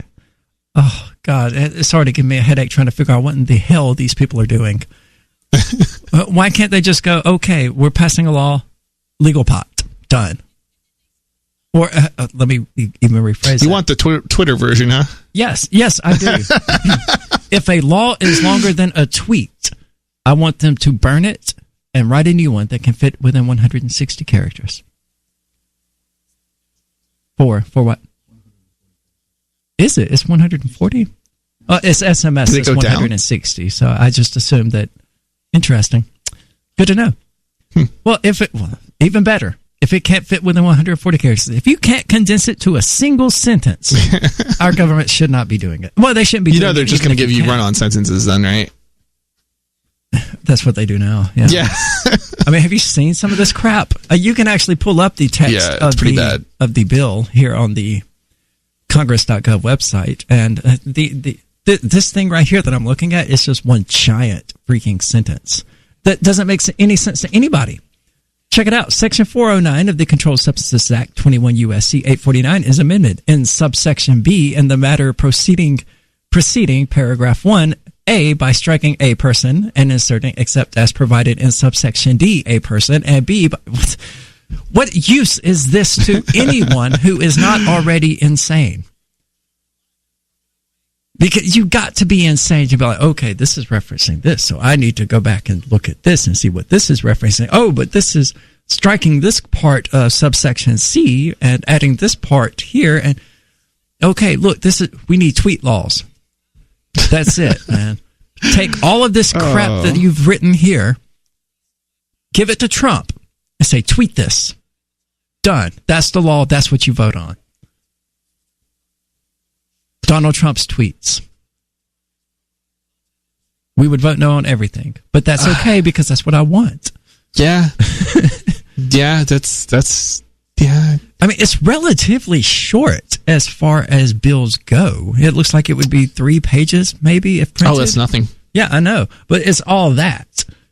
Rule of construction in general, conduct in compliance with this act and the amendments made by this act shall not be unlawful. Okay, this is actually plain English.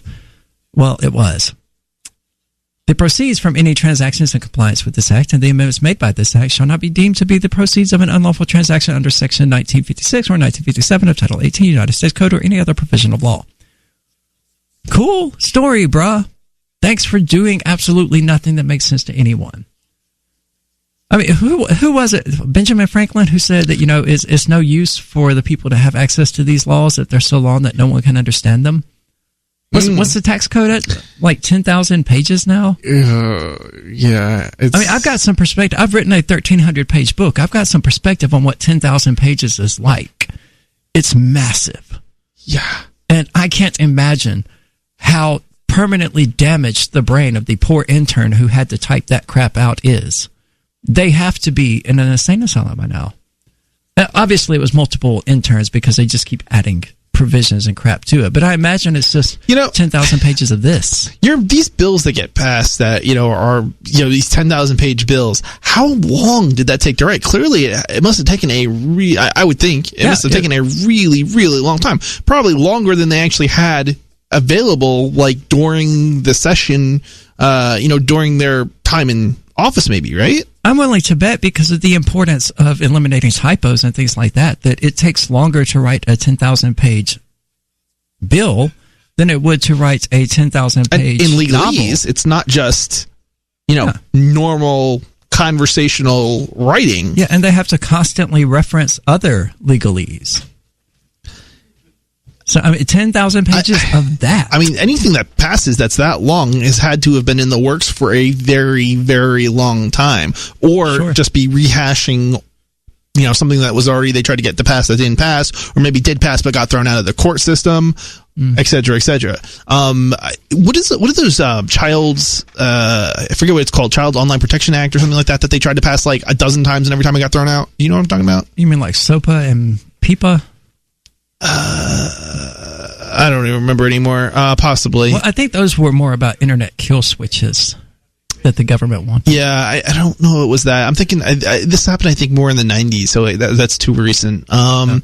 Yeah, like in the 90s and like early 2000s. I think. Yeah, I think this is older than that. But it's sort of like the newer legislation where they outlawed supposed sex trafficking. That's really just like basically an attack on prostitutes and hosting providers and things of that nature, and Craigslist.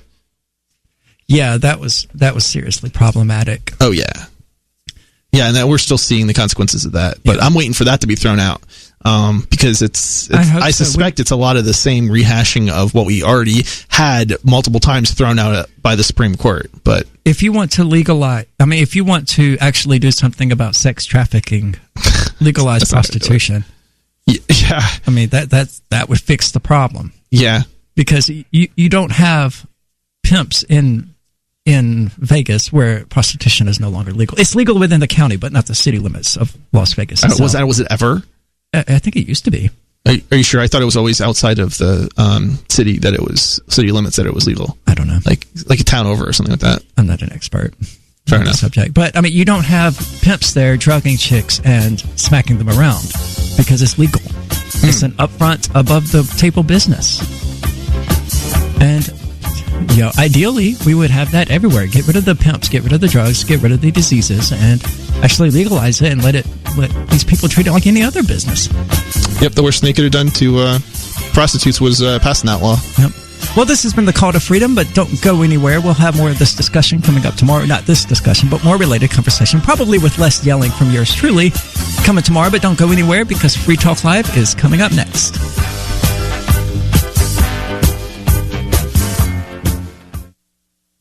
Since time began, tyrants have taken aim at personal liberties.